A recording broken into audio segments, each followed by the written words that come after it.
जी अस्सलाम वालेकुम। सी से लेक्चर का आगाज़ करते हैं। लेक्चर नंबर 4 है हमारा। आज हम स्टैंडर्ड कवर करने जा रहे हैं। ISA 705 रिलेट करता है मॉडिफिकेशन इन ओपिनियन से। इससे पहले हम दो स्टैंडर्ड कवर कर चुके हैं, ISA 200 और ISA 700। इन दोनों के क्विज में प्रिपेयर कर रहा हूँ, अंडर प्रोसेस है। इंशाल्लाह एक आधे दिन में कंप्लीट होते हैं, मैं आपके LMS के ऊपर अवेलेबल कर दूंगा।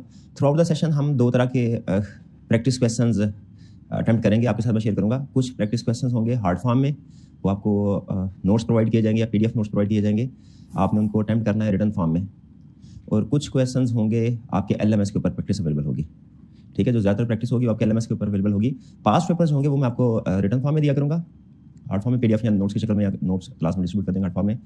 जो ICAP के पास्ट पेपर्स के अलावा प्रैक्टिस होगी वो आपको LMS के ऊपर मिलेगी, ठीक है। स्टैंडर्ड हम आज जो स्टार्ट करने जा रहे हैं, जो डिस्कस करने जा रहे हैं, ISA 705। हमने इससे पहले जो स्टैंडर्ड कवर किया ISA 700 पढ़ा। ISA 700 किस चीज़ को डील करता है मेरे भाई? 700 किस चीज़ को डील करता है? Unmodified report. वो ये बताता है कि अगर फाइनेंशियल स्टेटमेंट्स बिल्कुल ठीक हों और ऑडिटर ने उसके ऊपर सफिशिएंट एप्रोप्रिएट ऑर्डर ने सबमिट कर लिया हो, तो ऑडिटर अनमोडिफाइड ओपिनियन एक्सप्रेस करेगा और वो जो रिपोर्ट होगी अनमोडिफाइड रिपोर्ट कहलाएगी। अनमोडिफाइड रिपोर्ट के हमने different paragraph, section, element study किए थे। एलिमेंट्स याद है आपको? अहम वाले एलिमेंट्स कौन कौन से हैं उसमें? सबसे अहम एलिमेंट कौन सा था? सबसे अहम एलिमेंट रिपोर्ट में होता कौन सा है? कौन? ऑडिट रिपोर्ट के अंदर सबसे अहम एलिमेंट ओपिनियन पैराग्राफ होता है, ठीक है। अच्छा, ओपिनियन पैराग्राफ के अलावा कौन कौन से पैराग्राफ होते हैं? बेसिस ऑफ ओपिनियन पैराग्राफ का basis for opinion paragraph her type of opinion के केस में आता है, सिर्फ मॉडिफाइड ओपिनियन के केस में आता है? हर टाइप ऑफ ओपिनियन के केस में आता है। अनमॉडिफाइड ओपिनियन हो फिर भी बेसिस ओपिनियन पैराग्राफ रिपोर्ट में इंक्लूडेड होता है। इसके अलावा कुछ डिफरेंट पैराग्राफ्स थे, लेकिन सबसे अहम यही था। बाकी और पैराग्राफ होते हैं management responsibility paragraph, fighter responsibility paragraph वगैरह। आज हम अब बेसिकली आगे जो 700 की सीरीज चलेगी, 700 की सीरीज में जो स्टैंडर्ड है ISA 700, 701, 705, 706, 710, 720 और फिर उसके बाद 570 भी रिपोर्टिंग से ही रिलेट करता है ज़्यादातर। ये स्टैंडर्ड्स हैं। आज ये हर स्टैंडर्ड एक डिफरेंट पैराग्राफ को डील करता है। 701 ऑडिट रिपोर्ट के किसी और पैराग्राफ को डील करता है, 705 किसी और को, 706 किसी और को, और इस तरह 710, 720 भी स्पेसिफिक सर्कमस्टेंसेस को डील करते हैं। इनमें से आज हम जो हमारी रिपोर्ट में सबसे पहला पैराग्राफ है, ओपिनियन पैराग्राफ, इसको डिस्कस करने जा रहे हैं कि क्या इसमें कितनी तरह की चेंजेस पॉसिबल हैं और वो चेंजेस हमने कैसे ड्राफ्ट करनी है एज ऑडिटर, अगर हमें वो चेंजेस करनी पड़ती हैं। वैसे तो 701 अगर आप देखें न्यूमेरिक सीक्वेंस के लिहाज से वो 705 से पहले आता है, लेकिन असल में 705 पहले इशू हुआ था स्टैंडर्ड, 701 बाद में इशू हुआ था। तरतीब के लिहाज से भी रिपोर्ट में देखें तो जो ओपिनियन पैराग्राफ है वो पहले आता है, तो हम पहले 705 मॉडिफिकेशन टू द ओपिनियन को डिस्कस करने जा रहे हैं। ये तकरीबन जो ज़्यादातर कंसेप्ट है आपने कैफ लेवल पे पढ़े हुए हैं, ठीक है, लेकिन इसमें जो एग्जांपल्स होंगी उनके ऊपर आपने ज़्यादा फोकस करना है केस स्टडी के पॉइंट ऑफ व्यू से। केस स्टडी के पॉइंट ऑफ व्यू से हमारे मोस्ट इंपॉर्टेंट सीरीज में से सीरीज है या टॉपिक्स में से टॉपिक है 705। हर अटेम्प्ट में तकरीबन लाजमी है कि इस स्टैंडर्ड में से वो केस स्टडी सेट करेगा, इस स्टैंडर्ड के स्कोप में से केस स्टडी सेट करेगा। हमने प्रीवियस लेक्चर में स्टडी किया था अनमोडिफाइड ओपिनियन किस सिचुएशन में एक्सप्रेस करना है। ये स्टैंडर्ड आपको दो चीज़ें बताएगा, दो चीज़ों के ऊपर आपकी कमांड होगी और दोनों तरह के कंसेप्ट एग्जाम में टेस्ट हो सकते हैं। नंबर 1 ये स्टैंडर्ड आपको बताएगा when to modify opinion on financial statement. Financial statement से ओपिनियन कब मॉडिफाई करना है, किन सर्कमस्टेंसेस में, किन सिचुएशन में फाइनेंशियल स्टेटमेंट्स का ओपिनियन आपने मॉडिफाई करना है। और दूसरे नंबर पे हाउ टू ड्राफ्ट मॉडिफिकेशन, आपने मॉडिफिकेशन को ड्राफ्ट कैसे करना है। यानी एक तो था ना बताना कि जी इस सिचुएशन में क्वालिफाइड ओपिनियन आएगा, एडवर्स ओपिनियन आएगा, डिस्क्लेमर ओपिनियन आएगा, एक है बताना, एक है उसको लिखना कि क्वालिफाइड ओपिनियन इस तरीके से लिखा जाता है, बेसिस फॉर क्वालिफाइड ओपिनियन इस तरीके से लिखा जाता है। तो डिसाइड करना टाइप ऑफ ओपिनियन ये सिखाएगा आपको, और फिर उसके बाद ड्राफ्ट करना टाइप ऑफ ओपिनियन ये सिखाएगा। 705 का स्कोप क्या है? दो चीजें, ये बताना कि ओपिनियन की मॉडिफिकेशन कब होगी और फिर उसकी ड्राफ्टिंग आपको सिखाएगा कैसे होगी।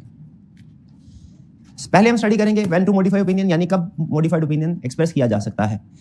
सबसे पहले बता रहे हैं मॉडिफाइड ओपिनियन कहते किसको है। देखिए, जब ऑडिटर ने एविडेंस, दो चीजें हैं, जब ऑडिटर ने एविडेंस ऑब्टेन कर लिया कि फाइनेंशियल स्टेटमेंट्स ठीक हैं, जब ऑडिटर ने एविडेंस ऑब्टेन कर लिया कि फाइनेंशियल स्टेटमेंट ठीक है, ऑडिटर अनमॉडिफाइड ओपिनियन एक्सप्रेस करेगा। या ऑडिटर कहेगा आम अल्फाज में कि मैंने फाइनेंशियल स्टेटमेंट्स को चेक कर लिया है और फाइनेंशियल स्टेटमेंट्स ठीक है, मैंने फाइनेंशियल स्टेटमेंट को चेक कर लिया है और फाइनेंशियल स्टेटमेंट्स ठीक है। अनमॉडिफाइड ओपिनियन में दो मैसेज क्या दे रहा है ऑडिटर? मैंने फाइनेंशियल स्टेटमेंट को चेक कर लिया है, फाइनेंशियल स्टेटमेंट ठीक है। अब अगर इन दोनों में से किसी भी स्टेटमेंट में प्रॉब्लम हो, हम उसे कहते हैं मॉडिफाइड ओपिनियन। यानी अगर ऑडिटर कहे मैंने फाइनेंशियल स्टेटमेंट को चेक कर लिया है और फाइनेंशियल स्टेटमेंट्स गलत हैं, ये मॉडिफाइड ओपिनियन होगा। या ऑडिटर कहे मैं फाइनेंशियल स्टेटमेंट को चेक ही नहीं कर सका तो मुझे नहीं पता फाइनेंशियल स्टेटमेंट ठीक है कि गलत, ये भी मॉडिफाइड ओपिनियन होगा। चेकिंग नहीं कर सका या चेकिंग की लेकिन उसमें कोई ना कोई गड़बड़ नजर आ गई, मिसस्टेटमेंट नजर आ गई, गलती नजर आ गई, ये दोनों सिचुएशन बड़ी रीजंस हैं मॉडिफाइड ओपिनियन की। जो पहली वाली सिचुएशन है जिसमें ऑडिटर कहता है कि जी मैं चेकिंग ही नहीं कर सका, इसको हम कहते हैं स्कोप लिमिटेशन या limitation on scope of audit. जो दूसरी वाली रीजन होती है जिसमें ऑडिटर ये कहता है मैंने चेकिंग किया लेकिन इसमें मुझे गलती नजर आई, इसे कहते हैं मिस स्टेटमेंट। तो मॉडिफाइड ओपिनियन की दो बड़ी सर्कमस्टेंसेस है, दो सिचुएशन है जिनमें ऑडिटर मॉडिफाइड ओपिनियन एक्सप्रेस करता है। नंबर 1 मिस स्टेटमेंट और स्कोप लिमिटेशन। मिस स्टेटमेंट और स्कोप लिमिटेशन दोनों में कंसेप्चुअल डिफरेंस क्या है? मिस स्टेटमेंट का मतलब है फाइनेंशियल स्टेटमेंट में कुछ गलती है, कोई गलती है। स्कोप लिमिटेशन का मतलब क्या है? ऑडिटर चेक नहीं कर सका ये ठीक है कि नहीं। इन्वेंट्री की फिजिकल वेरिफिकेशन नहीं ऑडिटर कर सका, ये क्या होगा? Scope limitation. फिजिकल वेरिफिकेशन की, उसमें ऑब्सोलीट इन्वेंट्री आइडेंटिफाई हुई, क्लाइंट ने एनआरवी पे राइट डाउन करने से इनकार कर दिया, ये क्या है? ये मिस स्टेटमेंट है। तो दो रीजंस होंगी मॉडिफिकेशन इन ओपिनियन की, ठीक है। याद रखिएगा पूरे का पूरा स्टैंडर्ड सिर्फ और सिर्फ एक चीज के ऊपर फोकस कर रहा है, टाइप ऑफ ओपिनियन। इसका स्कोप ही एक ही है, ओपिनियन। हाँ, उस ओपिनियन की मॉडिफिकेशन की वजह से अगर कुछ दूसरे पैराग्राफ पे इफेक्ट आ रहा है वो भी स्टैंडर्ड में डिस्कस होगा। यानी समटाइम ऐसा होता है ओपिनियन की वजह से, अब जाहिर है ओपिनियन अगर मॉडिफाई हुआ है तो basis for modified opinion paragraph में भी कुछ लिखना पड़ेगा, एक्सप्लेन करना पड़ेगा, वो भी इफेक्ट होता है। फिर समटाइम कुछ अदर पैराग्राफ जैसे आइटर रिस्पांसिबिलिटी पैराग्राफ इफेक्ट होता है, या बाज़ औक़ात अदर मैटर पैराग्राफ, या बाज़ औक़ात की अदर मैटर पैराग्राफ इफेक्ट होता है। तो हमने इस स्टैंडर्ड में एक तो ये स्टडी करना है कि इस सिचुएशन में auditor opinion modified opinion express करेगा, और फिर उस मॉडिफाइड ओपिनियन की हमने ड्राफ्टिंग कैसे करनी है, लिखना कैसे। ड्राफ्टिंग में याद रखिएगा कि ओपिनियन और बेसिस फॉर ओपिनियन के ऊपर उसका फोकस होगा। यानी हमने जो ड्राफ्ट अगर क्वालिफाइड ओपिनियन दिया है, हमने क्वालिफाइड ओपिनियन की ड्राफ्टिंग के ऊपर ध्यान होगा उसका, बेसिस फॉर क्वालिफाइड ओपिनियन की ड्राफ्टिंग, लेकिन साथ ही साथ कुछ दूसरे पैराग्राफ पे भी रिजल्टेंट इफेक्ट आता है, उन पैराग्राफ के ऊपर क्या इफेक्ट आएगा वो भी स्टैंडर्ड डिस्कस करेगा। पहला मैसेज आपको सबसे अहम दे रहा है, सबसे अहम मैसेज सबसे पहले दे रहा है क्या? कि मॉडिफाइड ओपिनियन का मतलब है तीन तरह के ओपिनियन। कौन कौन से? क्वालिफाइड, एडवर्स और डिस्क्लेमर ऑफ ओपिनियन। ये तीन तरह के ओपिनियन होते हैं। Auditor shall express modified opinion कब? When there is misstatement or scope limitation and effect of misstatement or scope limitation is material or pervasive। ठीक है जी, ये रूल है। और ये जो छोटा सा टेबल है ये आपके इस स्टैंडर्ड का सबसे अहम कंसेप्ट है, सबसे अहम कंसेप्ट है। ठीक है, कि जब कभी आपने डिसाइड करना है ऑडिट पूरा, ये डिसीजन कब होगा? स्टार्ट ऑफ द ऑडिट होगा कि एंड ऑफ द ऑडिट होगा? End of the audit. End of the audit जब आप रिपोर्ट डिसाइड करने लगेंगे, लिखने लगेंगे, रिपोर्ट में सबसे अहम डिसीजन क्या होगा? टाइप ऑफ ओपिनियन कौन सा देना है। टाइप ऑफ ओपिनियन आपका इस छोटे से पैराग्राफ पे डिपेंड करता है, कंसेप्ट पे डिपेंड करता है। जैसे अकाउंटिंग का बड़े से बड़ा भी अगर मसला हो ना, तो जब हम बैठते हैं उसको समझने के लिए, तो बैक एंड में मोस्ट बेसिक लेवल पे जाकर डिसीजन करते हैं। वो कौन सा होता है? Debit credit. क्या चीज डेबिट हो रही है, जनरल एंट्री के ऊपर जाओ, क्या डेबिट हो रहा है, क्या क्रेडिट हो रहा है, उससे भी समझ आता है कहानी क्या चल रही है। उसी तरह हमारे में बड़े से बड़ा मसला हो ना, उसका जब हमने इंपैक्ट रिपोर्ट डिसाइड करना है, तो बैठ के फैसला जब सोच रहे होते हैं तो मोस्ट बेसिक लेवल पे सोचते हैं, जो कि ये सिचुएशन जो हम फेस कर रहे हैं वो मिस स्टेटमेंट है, यहाँ के स्कोप लिमिटेशन और इसका इफेक्ट क्या है। इमटेरियल इफेक्ट है, मटेरियल या परवेसिव इफेक्ट। टोटल 4 तरह के लेवल्स ऑफ मिस स्टेटमेंट या स्कोप लिमिटेशन क्या होते हैं। 705 3 डिस्कस करता है, एक और किसी और स्टैंडर्ड में डिस्कस किया उसने। वो है लेवल ऑफ सिग्निफिकेंस के लिहाज से। अगर हमें कोई मिस स्टेटमेंट या स्कोप लिमिटेशन सामने आए और उसका इफेक्ट इतना ज्यादा हो कि तकरीबन सारी फाइनेंशियल स्टेटमेंट्स उससे इफेक्ट हो रही हो, तकरीबन, उसको हम बोलते हैं परवेसिव। अच्छा देखिए, एक चीज मैंने पहले बताई थी, डेफिनेशन वगैरह लिखी होगी, डेफिनेशन पर फोकस नहीं करना आपने। डेफिनेशन को सिर्फ पढ़ना है और समझना है, याद हरगिज नहीं करना। और उसमें भी अगर कंसेप्ट समझ आ जाए, अल्फाज का कहीं कोई मसला हो तो अल्फाज को इग्नोर कर देना। वैसे तो अल्फाज और कंसेप्ट दोनों समझ आने चाहिए, लेकिन अगर कभी अल्फाज समझने में ज्यादा प्रॉब्लम हो, कंसेप्ट समझ आ गया हो, तो आपने अल्फाज को इग्नोर कर देना है। इसलिए मैं मेन कंसेप्ट के ऊपर आऊंगा, अल्फाज के ऊपर नहीं। तो वो मिस स्टेटमेंट जो तकरीबन सारी फाइनेंशियल स्टेटमेंट्स को इफेक्ट करे, सब्सटेंशियल पोर्शन को, more than 50% of financial statement को इफेक्ट करे, उसे हम क्या बोलते हैं? परवेसिव। ये होता है नॉर्मली अगर क्वांटिफाई करें तो परवेसिव होता है 50% ऑफ प्रॉफिट से ज्यादा की जब मिस स्टेटमेंट हो, उसे कहते हैं हम परवेसिव। और उसके बाद दूसरा लेवल होता है नीचे, जब हम टॉप डाउन तरतीब से मैं चल रहा हूं, दूसरा लेवल होता है ऐसी मिस स्टेटमेंट स्कोप लिमिटेशन जिसका इफेक्ट सारी फाइनेंशियल स्टेटमेंट्स में नहीं, लेकिन एक स्पेसिफिक एरिया पे है, उसे हम कहते हैं मटेरियल। यानी एक एरिया जो है वो गलत है, जैसे सेल्स में प्रॉब्लम है, जैसे फिक्स एसेट में, इन्वेंट्री में प्रॉब्लम, सिर्फ एक ये होगा हमारा मटेरियल। फिर इसके बाद मजीद नीचे चलें तो एक लेवल आता है immaterial miss statement. Immaterial miss statement भी किसी एक एरिया में होगी, लेकिन उस एरिया के अंदर भी इसका अमाउंट वेरी स्मॉल होगी, वेरी स्मॉल। इसको अगर हम क्वांटिफाई करें तो जैसे परवेसिव था 50% ऑफ प्रॉफिट से ज्यादा, तो मटेरियल और इमटेरियल के दरमियान में लाइन खींचे तो अगर 5% ऑफ प्रॉफिट से ज्यादा की मिस स्टेटमेंट हो, इसे हम कहते हैं मटेरियल, और 5% ऑफ प्रॉफिट से कम की हो तो उसे कहते हैं इमटेरियल। ठीक है, ये लेवल है परवेसिव, मटेरियल, इमटेरियल। ठीक है, इमटेरियल से नीचे भी एक लेवल होता है जिसे कहते हैं clearly trivial, TRIVIAL, clearly trivial. ये इमटेरियल से भी छोटी मिस स्टेटमेंट होती है, बहुत कम अमाउंट की। जैसे अगर करोड़ों का प्रॉफिट है तो शायद 200, 250, 400, 500, ये मिस स्टेटमेंट, इनको हम कहते हैं क्लियरली ट्रिवियल। क्लियरली ट्रिवियल में और इमटेरियल में फर्क याद रखिएगा। इमटेरियल क्लियरली ट्रिवियल से थोड़ी बड़ी अमाउंट होती है। ये ऐसी मिस स्टेटमेंट होती है जो इंडिविजुअली इमटेरियल है लेकिन एग्रीगेट होके मटेरियल बन सकती है। इमटेरियल मिसस्टेटमेंट याद रखें हमेशा, जहां के लफ्ज इमटेरियल आएगा फौरन आपके ज़हन में आ जाए इंडिविजुअली इमटेरियल लेकिन एग्रीगेट होके मटेरियल बन सकती है। और जो क्लियरली ट्रिवियल होती है ये इंडिविजुअली भी इमटेरियल और एग्रीगेट होके भी इमटेरियल ही रहेगी। ये इतनी स्मॉल मिसस्टेटमेंट्स होती हैं कि अगर एग्रीगेट भी हो जाए तो इनसे कोई फर्क नहीं पड़ता। ये 4 तरह के लेवल ऑफ मिसस्टेटमेंट, लेकिन 705 3 तरह के लेवल ऑफ मिसस्टेटमेंट डिस्कस करता है। कौन कौन से? Immaterial, material, pervasive. ये क्लियर? मिसस्टेटमेंट स्कोप लिमिट में फर्क समझ आ गया? इमटेरियल, मटेरियल, परवेसिव में फर्क समझ आ गया? चलिए अब इसके ऊपर वो डिस्कशन करता है आगे, व्हाट इज मिसस्टेटमेंट। ठीक है, अच्छा डिस्क्लेमर ऑफ ओपिनियन के बारे में बात कर रहा है कि जब स्कोप लिमिटेशन हो उसका इफेक्ट परवेसिव हो मिसस्टेटमेंट हम देंगे। सॉरी, जब स्कोप लिमिटेशन हो उसका इफेक्ट परवेसिव और डिस्क्लेमर ऑफ ओपिनियन हम एक्सप्रेस करेंगे। क्लियर? लेकिन क्वेश्चन ये है कि क्या किसी और सिचुएशन में भी डिस्क्लेमर ऑफ ओपिनियन एक्सप्रेस किया जा सकता है? इसका जवाब है यस। स्टैंडर्ड कहता है जब मल्टीपल अनसर्टेनिटीज होंगी उस सूरत में चाहे स्कोप लिमिटेशन नहीं भी है लेकिन आप डिस्क्लेमर ऑफ ओपिनियन एक्सप्रेस करेंगे। अनसर्टेनिटी किसे कहते हैं? अनसर्टेनिटी किसे कहते हैं? जिसके बारे में हम श्योर ना हो कि फ्यूचर में इसका आउटकम क्या होगा। या फाइनेंशियल स्टेटमेंट में कुछ एरियाज ऐसे होते हैं जिनमें अनसर्टेनिटी है, कुछ एरिया में सर्टेनिटी होती है, कुछ एरियाज को आप सर्टेनिटी के साथ वेरीफाई करते हैं, कुछ एरियाज में अनसर्टेनिटी होती है। ऐसा ही है। कोई पहले एग्जांपल दीजिए ऐसे एरियाज जिनमें अनसर्टेनिटी है। डिसमेंटलिंग कॉस्ट हो गई, वारंटी कॉस्ट, लिटिगेशन वगैरह हो गई, लीगल केसेस, प्रोविजंस, शाबाश। और कौन से एरियाज है जिनमें सर्टेनिटी होती है यानी अनसर्टेनिटी नहीं होती? एक्सपेंसेस। कौन से एक्सपेंसेस? जो ऑलरेडी इनकर हो चुके हैं, जैसे पेयर एक्सपेंसेस, एडवर्टाइजमेंट एक्सपेंसेस वगैरह। ठीक है, तो आप एग्री करते हैं पहला कंसेप्ट कि फाइनेंशियल स्टेटमेंट के कुछ एरियाज में सर्टेनिटी है, कुछ एरियाज में अनसर्टेनिटी है। ऐसा ही है। अब एक और स्टैंडर्ड की टर्म यूज कर रहा हूं, वो कहता है कि अनसर्टेनिटी में कुछ एरियाज ऐसे हैं जिनमें लो अनसर्टेनिटी है, कुछ एरियाज ऐसे हैं जिनमें हाई अनसर्टेनिटी है। ठीक है, जैसे मैं 2 एग्जांपल आपके सामने रख रहा हूं, प्रोविजन फॉर बैड डेट, इसमें भी अनसर्टेनिटी है, और legal case, pending legal case, इसमें भी अनसर्टेनिटी है कि केस जीतेंगे कि हारेंगे। प्रोविजन फॉर बैड डेट में भी। किस में आपके ख्याल में कंपेयर करें दोनों में अनसर्टेनिटी का लेवल एक जैसा है कि किसी में कम है किसी में ज्यादा? किस में ज्यादा है लेवल? लिटिगेशन में। और किस में कम है? आपको ये तो पता है बैड डेट होते ये 2 डेटर नहीं होंगे, वो 2 डेटर हो जाएंगे, वो 2 नहीं होंगे, ये 3 हो जाएंगे। मतलब किसी हद तक अनसर्टेनिटी का लेवल कम है। ठीक है, सिग्निफिकेंस कम है। लेकिन लिटिगेशन के केस में अगर हार गए तो इंपैक्ट हो सकता है सिग्निफिकेंट हो। तो डिफरेंट अनसर्टेनिटी लेवल होता है। अच्छा, हाई अनसर्टेनिटी वाली अगर आइटम्स ज्यादा हो आपकी फाइनेंशियल स्टेटमेंट में, नेचर ऑफ बिजनेस ऐसा है, तो इसको हम कहते हैं मल्टीपल अनसर्टेनिटीज। हालांकि अनसर्टेनिटी को भी एविडेंस ऑब्टेन करने के तरीके स्टैंडर्ड ने हमें बताए हैं। जैसे लीगल लिटिगेशन है, इसमें क्या प्रोसीजर हो सकते हैं बताइए, गेस कीजिए। लीगल केस पेंडिंग है, इसका क्या एविडेंस हो सकता है हमने ऑब्टेन करना? लॉयर से कंफर्मेशन ऑब्टेन करते हैं, ईयर एंड के बाद उसका डिसीजन देख लेंगे सब्सिक्वेंटली क्या है वगैरह वगैरह। लेकिन याद रखें कि स्टिल अनसर्टेनिटी में हमें इतना ज्यादा लेवल ऑफ एश्योरेंस ऑब्टेन नहीं होता प्रोसीजर परफॉर्म करने के बावजूद भी। इसलिए इसने खास तौर पे लाइन लिखी है कि disclaimer of opinion can also be expressed in case of multiple uncertainties. इसको अंडरलाइन कीजिए। ठीक है, आगे चलते हैं। What is misstatement? मिसस्टेटमेंट क्या है? मिसस्टेटमेंट का मतलब क्या है?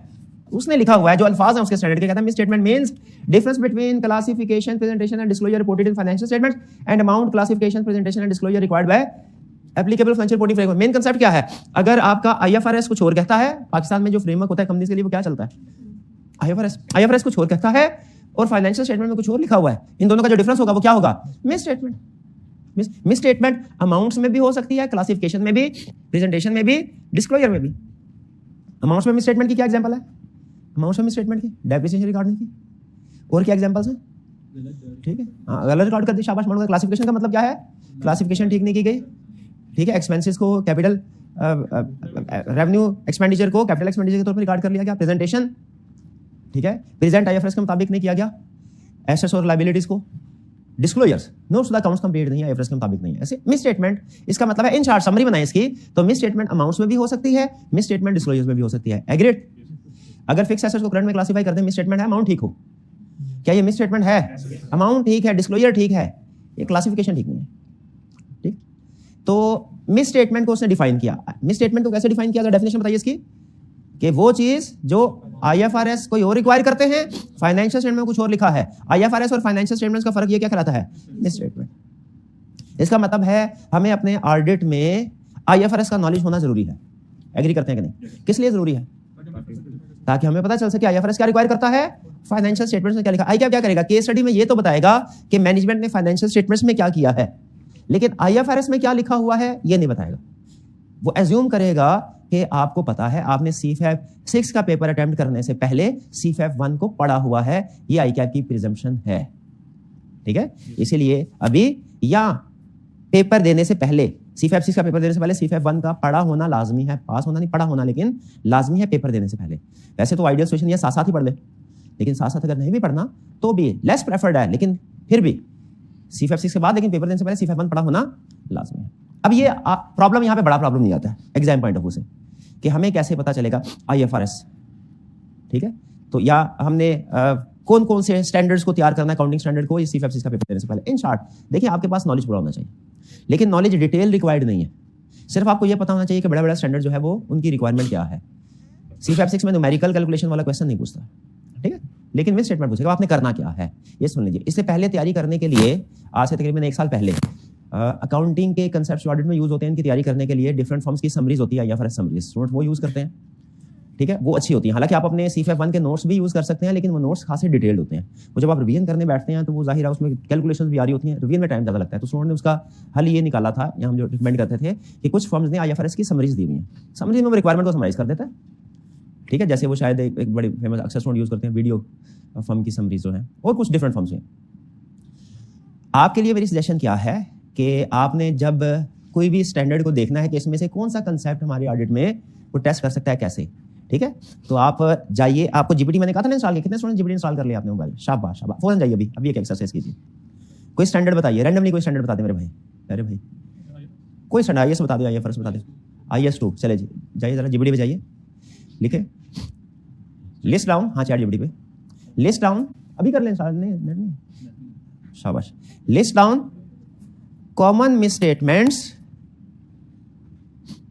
ऑफ IAS2, ठीक है, विद एग्जाम्पल्स ये लिख लिया आपने, ये प्रॉम्प्ट बन गया आपका। ये छोटा बेसिक सा प्रॉम्प्ट है, इसमें आपने स्टैंडर्ड का नंबर चेंज करना है, ठीक है। अब कीजिए, एंटर कीजिए, देखिए क्या बता रहा है मिसस्टेटमेंट्स। हाँ, इनकरेक्ट कॉस्ट एलोकेशन बताया उसने, एग्जाम्पल भी दिया, failure to write down to NRV, improper capitalisation of cost, incorrect valuation method, misclassification of inventory, ठीक है, इग्नोरिंग कॉस्ट ऑफ, ये डिफरेंट एग्जाम्पल्स बता रहा है। ये सारी एग्जांपल्स आप पढ़ते जाएंगे, आपके इस स्टैंडर्ड के जो मेन कंसेप्ट, बड़े कंसेप्ट है वो रिवाइज होते जाएंगे। बजाय ये कि आपको पूरा अकाउंटिंग स्टैंडर्ड ओपन करें, आप अपने नोट्स को ओपन करें, ठीक है, या किसी फॉर्म की जो समरी है उसको आप पढ़ें। अब तो वो समरी पढ़ने में भी टाइम, हालांकि समरी पहले टाइम सेव कर दिया करती थी, लेकिन अब उससे भी आसान चीज हमारे पास है, तो बेहतर है इसी तरीके से कभी IFRS 15 में क्या वो कंसेप्ट टेस्ट कर सकता है, सिंपल IAS2 की भी IFRS 15 लिख दे, ठीक है। तो इस तरीके से आपने स्टैंडर्ड जब कोई कवर कर लिया करें अकाउंटिंग में, जब आप पढ़े हो, तो उसके बाद उसमें क्या टाइप ऑफ मिसस्टेटमेंट हो सकती है, आपने उसकी लिस्ट निकाल लेनी है, नोट करने की जरूरत भी नहीं। जब रिवीजन करनी होगी अगली दफा फिर से उसको प्रॉम्प्ट दे देंगे, फिर से लिस्ट आ जाएगी, हो सकता है उसको कोई नई मिसस्टेटमेंट भी आ जाए। तो ये है आपका अकाउंटिंग की मिसस्टेटमेंट्स को वक्ता फक्ता रिवाइज करने का तरीकाकार। चलिए, क्लास में कितने ऐसे स्टूडेंट जिन्होंने CFAP 1 पढ़ लिया होगा, और कितने ऐसे हैं जो साथ साथ पढ़ रहे हैं? चलिए, तो आप जो भी स्टैंडर्ड पढ़ लेना, उसके बाद उसकी मिस स्टेटमेंट्स आपने इस तरह से लिस्ट डाउन करवानी है जो हो सकती हैं, और अपने पास ऑडिट के जो भी आपके नोट्स वगैरह बना रहे होंगे उसमें लिस्ट डाउन कर लीजिएगा। स्कोप लिमिटेशन क्या है? Scope limitation arises when auditor is unable to obtain sufficient appropriate audit evidence, जब ऑडिटर एविडेंस ऑब्टेन ना कर सके। मिस स्टेटमेंट है अकाउंटिंग स्टैंडर्ड की वायलेशन, स्कोप लिमिटेशन है ऑडिटिंग स्टैंडर्ड की वायलेशन, यानी ऑडिटिंग स्टैंडर्ड की रिक्वायरमेंट का पूरा ना होना, ये स्कोप लिमिटेशन है। अब ये रिक्वायरमेंट क्यों नहीं पूरी होती? बाजुकात सर्कमस्टेंसेस की वजह से, बाजुकात मैनेजमेंट ही हमें एविडेंस प्रोवाइड नहीं करती। तो स्कोप लिमिटेशन किसे कह रहा है वो? When auditor is unable to obtain evidence, ये अहम लफ्ज है। When auditor is unable to, जब ऑडिटर एविडेंस ऑब्टेन नहीं कर सका। अच्छा, एविडेंस कैसे मिलता है? प्रोसीजर से। इसका मतलब है ऑडिटर प्रोसीजर भी परफॉर्म नहीं कर सका, ठीक है। लेकिन एक असूल इसमें याद रखिएगा, प्रोसीजर परफॉर्म करना अलग कंसेप्ट है, एविडेंस ऑब्टेन करना अलग कंसेप्ट है। स्टैंडर्ड आपको याद होगा 700 में मैंने एक लाइन लिखी थी कि स्टैंडर्ड एविडेंस ओरिएंटेड है, प्रोसीजर ओरिएंटेड नहीं है। इसका मतलब क्या है? इसका मतलब यह है कि अगर आप एक प्रोसीजर परफॉर्म किया, एविडेंस मिल गया, गुड, खत्म कहानी। प्रोसीजर परफॉर्म किया, एविडेंस ऑब्टेन नहीं हुआ, स्टैंडर्ड कहता है आपने अल्टरनेट प्रोसीजर, कोई और प्रोसीजर परफॉर्म करने की कोशिश करनी है कि क्या किसी और प्रोसीजर से एविडेंस ऑब्टेन हो सकता है। अगर किसी और प्रोसीजर से एविडेंस ऑब्टेन हो सकता है, प्रोसीजर नंबर 1 फेल हो गया, प्रोसीजर नंबर 2 लगाओ, प्रोसीजर नंबर 2 फेल हो गया, प्रोसीजर नंबर 3 लगाओ। स्टैंडर्ड कहता है मुझे प्रोसीजर से गर्ज नहीं, प्रोसीजर जो मर्जी लगाओ। स्टैंडर्ड में जो हमने बताया वो नहीं अप्लाई कर सकते, अपनी जजमेंट के मुताबिक अप्लाई करो। अगर एविडेंस ऑब्टेन हो गया किसी भी प्रोसीजर से, इसका मतलब यह है कि स्कोप लिमिटेशन नहीं है। लेकिन अगर आपने प्रोसीजर परफॉर्म किया 1B 2B 3B और किसी प्रोसीजर से एविडेंस ऑब्टेन नहीं हुआ, फिर स्कोप लिमिटेशन होगी। ये बात समझ आ रही है? प्रोसीजर परफॉर्म ना कर पाना, प्रोसीजर परफॉर्म ना कर पाना ये स्कोप लिमिटेशन नहीं है, एविडेंस ऑब्टेन ना कर पाना ये स्कोप लिमिटेशन है। इसमें अब एविडेंस का वर्ड अंडरलाइन कर रहे हैं हम। मटेरियल क्या है, परवेसिव क्या है, ये आपने पढ़ा होगा। कंसेप्ट क्या, वो अल्फाज में क्या कर रहा है? हर वो आइटम मटेरियल है जो यूजर के डिसीजन को चेंज कर दे। परवेसिव में क्या बता रहा है? हर वो आइटम परवेसिव है जो फाइनेंशियल स्टेटमेंट्स को सब्सटेंशियली इफेक्ट करे, ठीक है। ये इसके अल्फाज है, ये आप इसको रीड कर लीजिएगा। इसमें कंसेप्ट केस स्टडी के पॉइंट ऑफ व्यू से काम नहीं आने वाला है। केस स्टडी के पॉइंट ऑफ व्यू काम आने वाला कंसेप्ट है वो आपके सामने रख रहा हूं। एग्जाम में वो आपने डिसीजन करना होगा मटेरियल के स्कोप। देखें कहानी शुरू कहां से हुई कि हमने ओपिनियन एक्सप्रेस करना है, उससे पहले दो चीजें देखनी है। नंबर 1 मिसस्टेटमेंट स्कोप लिमिटेशन है कि नहीं, नंबर 2 इसका इफेक्ट क्या है इमटेरियल मटेरियल के परवेसिव। अगर अभी हम ये डिसाइड कर रहे हैं कि मिसस्टेटमेंट क्या है, स्कोप लिमिटेशन क्या है, ये पता चल गया। मिसस्टेटमेंट क्या मतलब डिफरेंस आईएफआरएस के साथ, स्कोप लिमिटेशन मतलब क्या है, हम एविडेंस ऑब्टेन नहीं कर सके। अब हमने क्या डिसाइड करना है कि क्या इमटेरियल होगा, क्या मटेरियल होगा, क्या परवेसिव होगा। क्वेश्चन में केस स्टडी आई, कैसे डिसाइड करेंगे कि इसमें जो इशू है उसका इफेक्ट क्या है, ये समझने जा रहे हैं हम। केस स्टडी आई, कैसे डिसाइड करेंगे इसका इफेक्ट क्या है। सबसे अहम चीज आपने देखनी है, क्या उसने आपको क्वांटिटेटिवली कुछ चीजें दी हैं, बेंचमार्क दिया है, क्वांटिटेटिव बेंचमार्क मतलब प्रॉफिट की अमाउंट दिया क्या, टोटल एसेट्स की अमाउंट दिया क्या। अगर प्रॉफिट या टोटल एसेट ज्यादा अहम है प्रॉफिट दिया कि नहीं, टोटल एसेट या दूसरा बेंचमार्क तो हम मजबूरी की वजह से सेलेक्ट करते हैं। अक्सर प्रॉफिट दिया होगा उसने, प्रॉफिट दिया है तो आपने 5% ऑफ प्रॉफिट कैलकुलेट करना है। ये होता है मटेरियलिटी लेवल, ये कैप लेवल पे कैलकुलेट किया हुआ ना। केस स्टडी में कैसे डिसाइड करेंगे मटेरियल, प्रॉफिट लेंगे उसका 5%। अगर मिस स्टेटमेंट की अमाउंट प्रॉफिट के 5% से कम है इमटेरियल है, अगर मिस स्टेटमेंट की अमाउंट प्रॉफिट के 5% से ज्यादा है मटेरियल, और अगर मिस स्टेटमेंट की अमाउंट प्रॉफिट के 50% से ज्यादा है परवेसिव होगा। ये डिसीजन हो गया जी। अमाउंट्स दी हुई, सबसे पहले क्या देखना है आपने, अमाउंट्स दी है कि नहीं, प्रॉफिट की अमाउंट दी है कि नहीं। मेन अभी सिर्फ प्रॉफिट बेंचमार्क लेके चलो, प्रॉफिट के अलावा दूसरे बेंचमार्क भी यूज होते हैं, वो किसी और स्टैंडर्ड में डिस्कस करेंगे, तो 320 450 में डिस्कस करेंगे। ठीक है जी। केस स्टडी है, क्या देखना, प्रॉफिट दिया कि नहीं दिया है, 5% से कम, 5% से ज्यादा, 50% प्रॉफिट से ज्यादा, वो आपको मिस स्टेटमेंट जज हो जाती है 50% से ज्यादा जा रही है कि नहीं। अगर प्रॉफिट नहीं दिया हुआ फिर क्या रूल लगाना है, याद रखें रूल इसी तरतीब से चलेंगे। पहले आपने अमाउंट देखनी है, अमाउंट अगर हुई और आपने दूसरा रूल लगाया गलत हो जाएगा। अमाउंट दिया है, पहला रूल लगाना है, वो क्या है 5% ऑफ प्रॉफिट।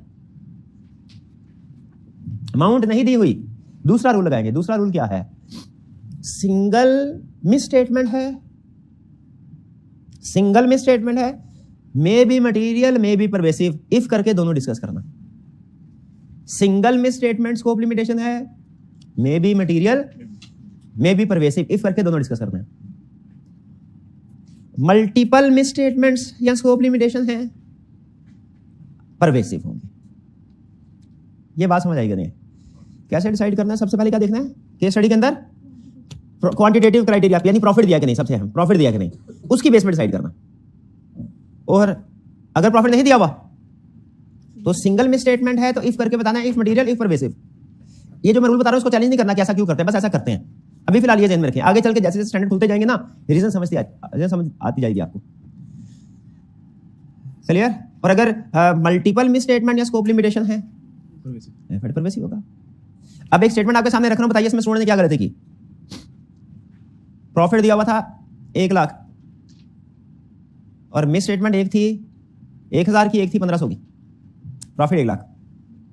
स्टूडेंट ने कहा सर चूंकि मिस स्टेटमेंट मल्टीपल एरियाज में है इसका इफेक्ट परवेसिव होगा। बताइए डिसीजन सही है या गलत है, क्यों गलत है। अमाउंट दिया तो क्वांटिटेटिव क्राइटेरिया लगाना है, क्वालिटेटिव थोड़ी लगाना है, जजमेंट थोड़ी लगाना है। ये क्लियर होगी बात। चले आगे चल, ये पढ़ लीजिएगा मटेरियल परवेसिव को घर जाकर, ठीक है। कुछ में प्रॉब्लम हुई तो पूछ लीजिएगा, वरना इसको आप इग्नोर भी कर दे तो प्रॉब्लम कोई नहीं है। केस स्टडी में कैसे टेस्ट करेगा वो मैंने आपको बता दिया। आगे चलते हैं। हाँ, ये कुछ केस स्टडी टिप्स हैं, इनको हमने अच्छे तरीके से समझना है, ठीक है। देखें स्टैंडर्ड में कुछ चीजें लिखी होती हैं वो अहम नहीं होती, मैं वो उसके ऊपर जोर नहीं लगाऊंगा, आप पढ़ना चाहें पढ़ सकते हैं। और कुछ चीजें ऐसी होती हैं जो स्टैंडर्ड में नहीं लिखी लेकिन अहम है, वो उनको हमने तसल्ली से कवर करना है। ये ध्यान में रखिएगा चीज, ठीक है। लेकिन आपने जो चीजें, फर्ज कीजिए मैं आपको ज्यादा कंसंट्रेट नहीं करवा रहा, आपने रीड जरूर करनी है, बेसिक अंडरस्टैंडिंग आपकी क्लियर होनी चाहिए स्टैंडर्ड की, ठीक है। ये आप इंशाल्लाह मेरा प्रॉब्लम नहीं होगी, लेकिन प्रॉब्लम कोई होगी परवेसिव मटेरियल डेफिनेशन में आप पूछ रहे हैं। केस स्टडी का बड़ा समझिए, कह रहा है there is no scope limitation if it is able to obtain evidence from alternative procedure in above case. Clear, बात समझ आती है। टिक लगाएं इसको, ये बात अहम थी, क्योंकि कभी वो एक प्रोसीजर से एविडेंस नहीं मिल रहा होगा, दूसरे प्रोसीजर से मिल रहा होगा, बल्कि कभी वो केस स्टडी में ये कहता है कि फिजिकल वेरिफिकेशन नहीं कर सके, बताइए अब क्या करें। क्या फॉरेन स्कोप लिमिटेशन की तरफ चले जाए कि उसे कहीं पहले अल्टरनेटिव प्रोसीजर तो परफॉर्म कर लो, प्रोसीजर्स ये। क्लियर। आगे क्या कर रहा है, हमने 700 में स्टडी किया था ना कि जो लोकल लॉज हैं वो भी कुछ रिक्वायर कर सकते हैं रिपोर्टिंग।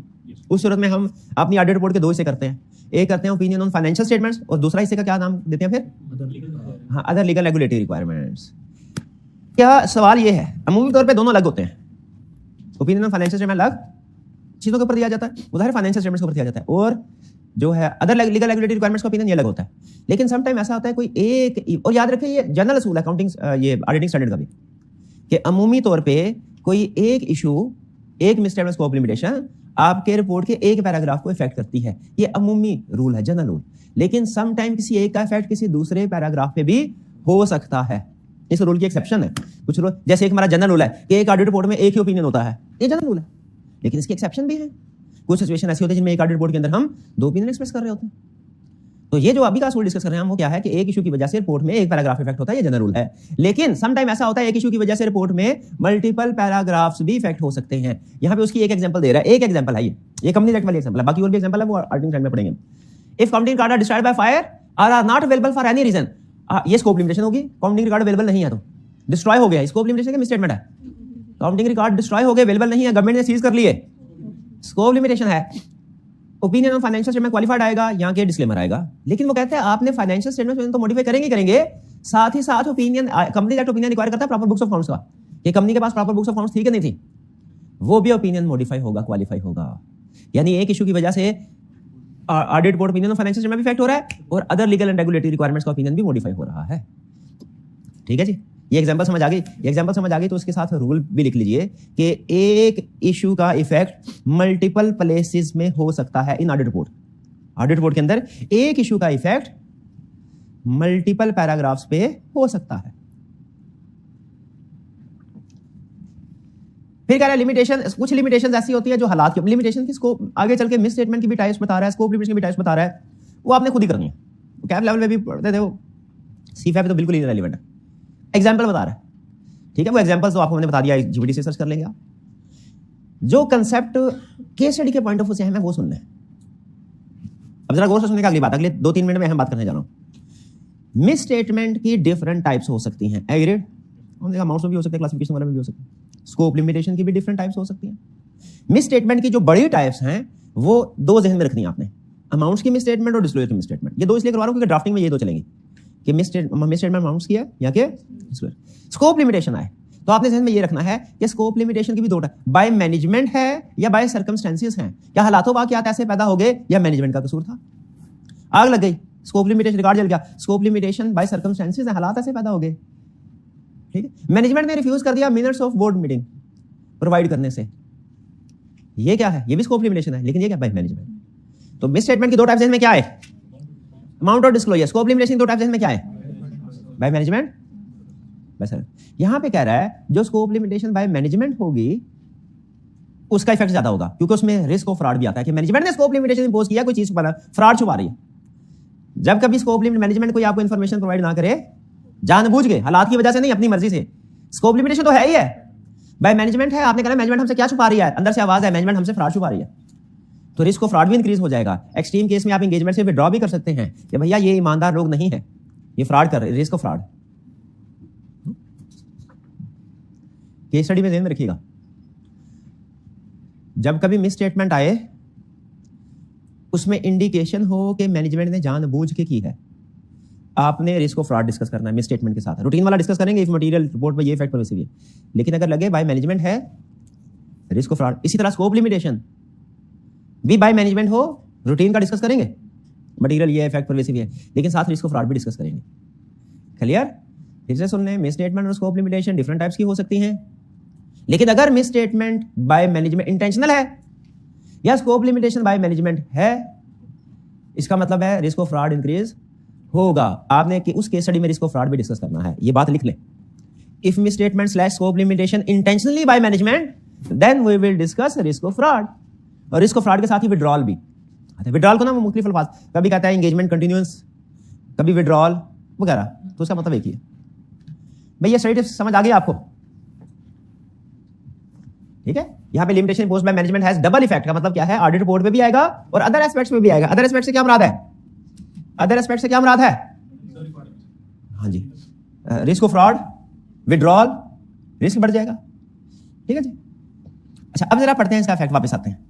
सबसे अहम चीज ये पढ़ने के बाद, व्हेन टू मॉडिफाई, ये अब आप ये टेबल समझने के काबिल हो गए, और ये टेबल आपको हर एग्जाम में, ऑडिट का कोई एग्जाम दुनिया का ऐसा नहीं है जिसमें ये टेबल टेस्ट ना होता हो।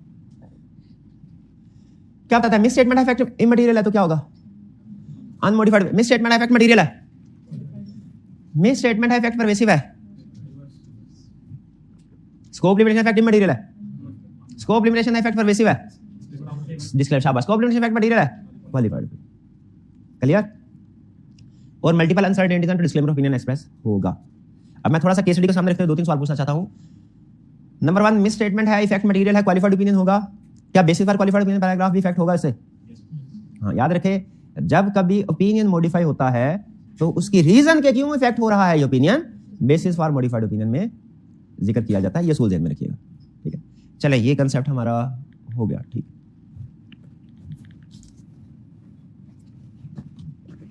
आगे चलते हैं जी।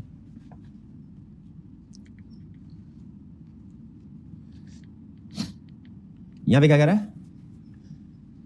अगर स्कोप लिमिटेशन बाय मैनेजमेंट हो आफ्टर एक्सेप्टेंस, एक स्कोप लिमिटेशन बिफोर एक्सेप्टेंस होती है, वो किसी और स्टैंडर्ड में डिस्कस हुई है, तो 705 में नहीं आती। एक स्कोप लिमिटेशन होती है बिफोर एक्सेप्टेंस, एक है आफ्टर एक्सेप्टेंस। यहां पे आफ्टर एक्सेप्टेंस आइटर मैनेजमेंट का डिस्कस करेगा। अगर मिस स्टेटमेंट मटेरियल है, आइटर क्वालिफाइड ओपिनियन एक्सप्रेस करेगा, और अगर इंटेंशनल हुई तो क्वालिफाइड ओपिनियन के साथ साथ उसका रिस्क भी बढ़ जाएगा। डन। अगर मिस स्टेटमेंट है, उसका इफेक्ट स्कोप लिमिटेशन है, उसका effect material qualified opinion, intentional है scope limitation effect pervasive, disclaimer opinion, ठीक है। लेकिन अगर स्कोप लिमिटेशन बाय मैनेजमेंट है और उसका इफेक्ट परवेसिव है, ठीक है, यहां पे आप नोट कीजिए सिर्फ scope limitation imposed by management है, इसको अंडरलाइन कर लें, बॉक्स में लिख लें कि किस स्कोप लिमिटेशन का इफेक्ट डिस्कस कर रहा है, बाय मैनेजमेंट। अगर इफेक्ट परवेसिव हो तो वो कहता है सीधा सीधा डायरेक्ट डिस्क्लेमर पे नहीं जाना, दरमियान में पहले विड्रॉ करना है। स्टैंडर्ड हमेशा कहता है कि disclaimer of opinion is better, sorry withdrawal is better than disclaimer of opinion. तो अगर तो normal scope limitation effect pervasive है, फिर डिस्क्लेमर ऑफ ओपिनियन दे दो। लेकिन अगर स्कोप लिमिटेशन बाय मैनेजमेंट है तो याद रखे withdrawal is better than disclaimer. इसीलिए पहले उसने कहा अल्टर विड्रॉ को अंडरलाइन करें, कंसीडर करेगा। अगर विड्रॉल पॉसिबल और प्रैक्टिकेबल नहीं है फिर डिस्क्लेमर ओपिनियन देगा, लेकिन रीजन लिखेगा अदर मैटर पैराग्राफ में कि क्यों विड्रॉ नहीं किया। ये बात समझ आ गई आपको? चलिए, ये इसको स्टैटिक मार्क करने के स्टडी में यूज होगा, ट्रिपल स्टैटिक मार्क करें इसको, इस कंसेप्ट को। चलिए, यहां तक था हमारा हाउ टू मॉडिफाई ओपिनियन।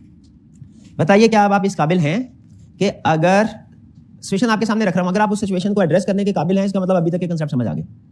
आपके सामने कोई सिचुएशन रखी जाए, नंबर 1, क्या आप डिसाइड कर सकते हैं ये मिस स्टेटमेंट है कि स्कोप लिमिटेशन? नंबर 2, क्या आप डिसाइड कर सकते हैं कि इसका इफेक्ट इमटेरियल है, मटेरियल के परवेसिव? गुड। फिर उसके डिसीजन की बेस पे इंपैक्ट ऑन रिपोर्ट भी डिसाइड कर सकते हैं। Very good. आखिरी और सबसे अहम चीज, क्या केस स्टडी के अंदर कोई ऐसी इंडिकेशन दी हो, अब ये सबसे समझ लें नाजुक पॉइंट है केस स्टडी का, केस स्टडी के अंदर उसने कोई ऐसी इंडिकेशन दी हो, इंडिकेशन क्लियर कभी नहीं कहेगा, जिससे पता चले ये मिस स्टेटमेंट है तो जानबूझ के मैनेजमेंट ने की है, ये स्कोप लिमिटेशन है तो जानबूझ के मैनेजमेंट ने इंपोज की है। आप उस इंडिकेशन को पिक कर लेंगे अगर इंडिकेशन क्वेश्चन में कोई दी। जैसे मिस स्टेटमेंट है जिसमें प्रॉफिट ओवरस्टेट हो रहा है और क्वेश्चन में चलते चलते उसने कह दिया कि मैनेजमेंट को प्रॉफिट का सर्टेन परसेंटेज बोनस के तौर पे मिलता है, ठीक है। जैसे उसने कह दिया कि आपको 2 वैल्यूएशन रिपोर्ट मिली, मैनेजमेंट ने जो हाई वाली वैल्यूएशन रिपोर्ट थी उसके मुताबिक एडजस्टमेंट की है, क्योंकि अगर ना करते तो लोन एग्रीमेंट की वायलेशन हो जाती। चलते चलते थोड़ा सा उसने इन्फॉर्मेशन दी जिससे पता चल रहा है कि मैनेजमेंट ने जानबूझ के मिस स्टेटमेंट स्कोप लिमिटेशन की है। क्या क्वेश्चन में अगर ऐसा तो पहचान लेंगे, अगर पहचान लेंगे तो आपने फिर सिर्फ इंपैक्ट ऑन रिपोर्ट डिस्कशन नहीं करनी, वो तो करना ही करना है, साथ में दूसरी डिस्कशन भी करनी है, other discussion, risk of fraud, management integrity, withdrawal, communication with दोस्त, ये 3-4 चीजें आपको सोल्यूशन में नजर आएंगी। तो आप उस वक्त परेशान होते हैं स्टूडेंट, सर किसी केस स्टडी में ये 3-4 चीजें डिस्कस होती है, किसी में नहीं होती। तो बताइए किस में होती है, किस में नहीं होती? जिसमें इंडिकेशन होगी कि मिस स्टेटमेंट स्कोप लिमिटेशन के पीछे मैनेजमेंट का हाथ है, जिसमें इंडिकेशन नहीं है उसमें नहीं होगी। डन जी। इसका मतलब सिचुएशन पढ़ के टाइप ऑफ ओपिनियन डिसाइड करने के काबिल हो गए। ओके, आगे चलते हैं। अब दूसरा है ड्राफ्टिंग कैसे करनी है। ड्राफ्टिंग में 2 तरह की ड्राफ्टिंग है। नंबर 1, मिस स्टेटमेंट की ड्राफ्टिंग। देखिए हम अब क्या सीखने जा रहे हैं, मॉडिफाइड ओपिनियन कैसे ड्राफ्ट करना है, क्या सीखने जा रहे हैं। सबसे पहले आपने इसे 2 हिस्सों में डिवाइड कर देना, मिस स्टेटमेंट अलग, स्कोप लिमिटेशन अलग। क्योंकि मिस स्टेटमेंट की ड्राफ्टिंग किसी और तरीके से होगी, स्कोप लिमिटेशन की ड्राफ्टिंग किसी और तरीके से होगी। एग्री करते हैं? मिस स्टेटमेंट की ड्राफ्टिंग किसी और तरीके से होगी और स्कोप लिमिटेशन की ड्राफ्टिंग किसी और तरीके से होगी। कह रहा है बेसिस फॉर क्वालिफाइड या एडवर्स ओपिनियन सेक्शन, इसकी ड्राफ्टिंग कैसे करनी है। रिपोर्ट के अंदर सबसे अहम पैराग्राफ कौन से थे? तो opinion, basis for opinion. Opinion दुनिया में टोटल 4 तरह के हैं, पूरी दुनिया में। कौन कौन से? अनमोडिफाइड, क्वालिफाइड, एडवर्स और डिस्क्लेमर। अनमोडिफाइड की वर्डिंग क्वालिफाइड से डिफरेंट है। ओपिनियन की बात कर रहा हूं, सिर्फ ओपिनियन की, बेसिक ओपिनियन पे नहीं। बड़ा कंसेप्ट पिक कर लें, बाकी अल्फाज अहम नहीं है इतने। अनमोडिफाइड की ओपिनियन वर्डिंग क्वालिफाइड ओपिनियन से डिफरेंट है ग्रेड, क्वालिफाइड ओपिनियन की वर्डिंग एडवर्स ओपिनियन से डिफरेंट है ग्रेड, एडवर्स ओपिनियन की डिस्क्लेमर से डिफरेंट है, इनकी एक दूसरे से डिफरेंट है। लेकिन क्वालिफाइड ओपिनियन चाहे किसी भी वजह से हो, क्वालिफाइड ओपिनियन की वर्डिंग मतलब with in the example, with in the category सैकड़ों एग्जाम्पल हो सकते हैं क्वालिफाइड ओपिनियन, लेकिन हर केस में क्वालिफाइड ओपिनियन की वर्डिंग सेम होगी। एडवर्स ओपिनियन की हजारों एग्जाम्पल्स हो सकती हैं, लेकिन उस एडवर्स ओपिनियन के नीचे जितनी भी एग्जाम्पल्स होगी, हर एग्जाम्पल के केस में एडवर्स ओपिनियन की वर्डिंग सेम होगी। डिस्क्लेमर ओपिनियन की बहुत सी एग्जाम्पल्स हो सकती हैं, लेकिन हर केस में डिस्क्लेमर ओपिनियन की वर्डिंग सेम होगी। समझ रहे हैं, एक दूसरे से डिफरेंट है, लेकिन विद इन ईच कैटेगरी जितनी भी एग्जाम्पल्स होंगी, उनकी वजह से जो डिस्क्लेमर ओपिनियन है वो सेम है। सवाल ये है कि अगर क्वालिफाइड ओपिनियन को पकड़े हम, क्वालिफाइड ओपिनियन मिस स्टेटमेंट की वजह से हो फिर भी क्वालिफाइड ओपिनियन, स्कोप लिमिटेशन की वजह से फिर भी क्वालिफाइड ओपिनियन, वर्डिंग सेम है, एक लफ्ज के अलावा वर्डिंग सेम है, तो कैसे पता चलेगा कि ये क्वालिफाइड ओपिनियन मिस स्टेटमेंट की वजह से, स्कोप लिमिटेशन की वजह से? Basis for qualified opinion section में। अच्छा आइंदा जब कभी आपने बेसिस का नाम लेना है ना, तो साथ में टाइप ऑफ ओपिनियन मेंशन करना है। डिस्क्लेमर ओपिनियन का जो बेसिस फॉर ओपिनियन होता है वो बेसिस फॉर ओपिनियन नहीं है, बेसिस फॉर डिस्क्लेमर ओपिनियन है। क्वालिफाइड ओपिनियन क्या होगा? बेसिस फॉर या बेसिस ऑफ, इसमें कोई फर्क नहीं पड़ता, दोनों यूज कर सकते हैं। क्वालिफाइड ओपिनियन के साथ बेसिस ऑफ ओपिनियन नहीं वर्ड यूज करना, basis for qualified opinion word use करना। हाँ, अगर अनमोडिफाइड ओपिनियन है तो हेडिंग भी आती है ओपिनियन, और नीचे सब हेडिंग क्या आती है, अदर हेडिंग आती है बेसिस फॉर ओपिनियन बस। लेकिन क्वालिफाइड ओपिनियन है तो ओपिनियन की हेडिंग क्या होगी? Qualified opinion. बेसिस की हेडिंग क्या होगी? Basis for qualified opinion. Adverse opinion disclaimer के केस में disclaimer of opinion, basis for disclaimer of opinion. तो एग्जांपल्स डिफरेंट हो सकते हैं, लेकिन हर एग्जांपल में जब कभी स्कोप लिमिटेशन परवेसिव होगी, हर केस में डिस्क्लेमर ऑफ ओपिनियन किस वजह से हो रही है, वो basis for disclaimer of opinion express किया जाएगा। ठीक है, ओपिनियन पैराग्राफ जो होते हैं ना, opinion paragraph, qualified opinion, adverse, इनकी वर्डिंग स्टैंडर्डाइज्ड है, क्योंकि पूरी दुनिया में सिर्फ 4 है, इसकी वर्डिंग स्टैंडर्डाइज्ड है। ये आपने पढ़नी है, कोशिश करें हो सके तो 2-3 दफा पढ़ लें। याद करने की वैसे जरूरत नहीं है, क्यों जरूरत नहीं है भला, क्यों जरूरत नहीं है याद करने की? ओपन बुक आपके सामने होगा। आइए से जब कभी आपसे कहे भाई ड्राफ्ट करो एडवर्स ओपिनियन, किस स्टैंडर्ड में जाना है? 705 में, उधर जाके उसको लिख लेंगे। ठीक है, तो ड्राफ्टिंग में सबसे बड़ा असूल क्या बताया आपको?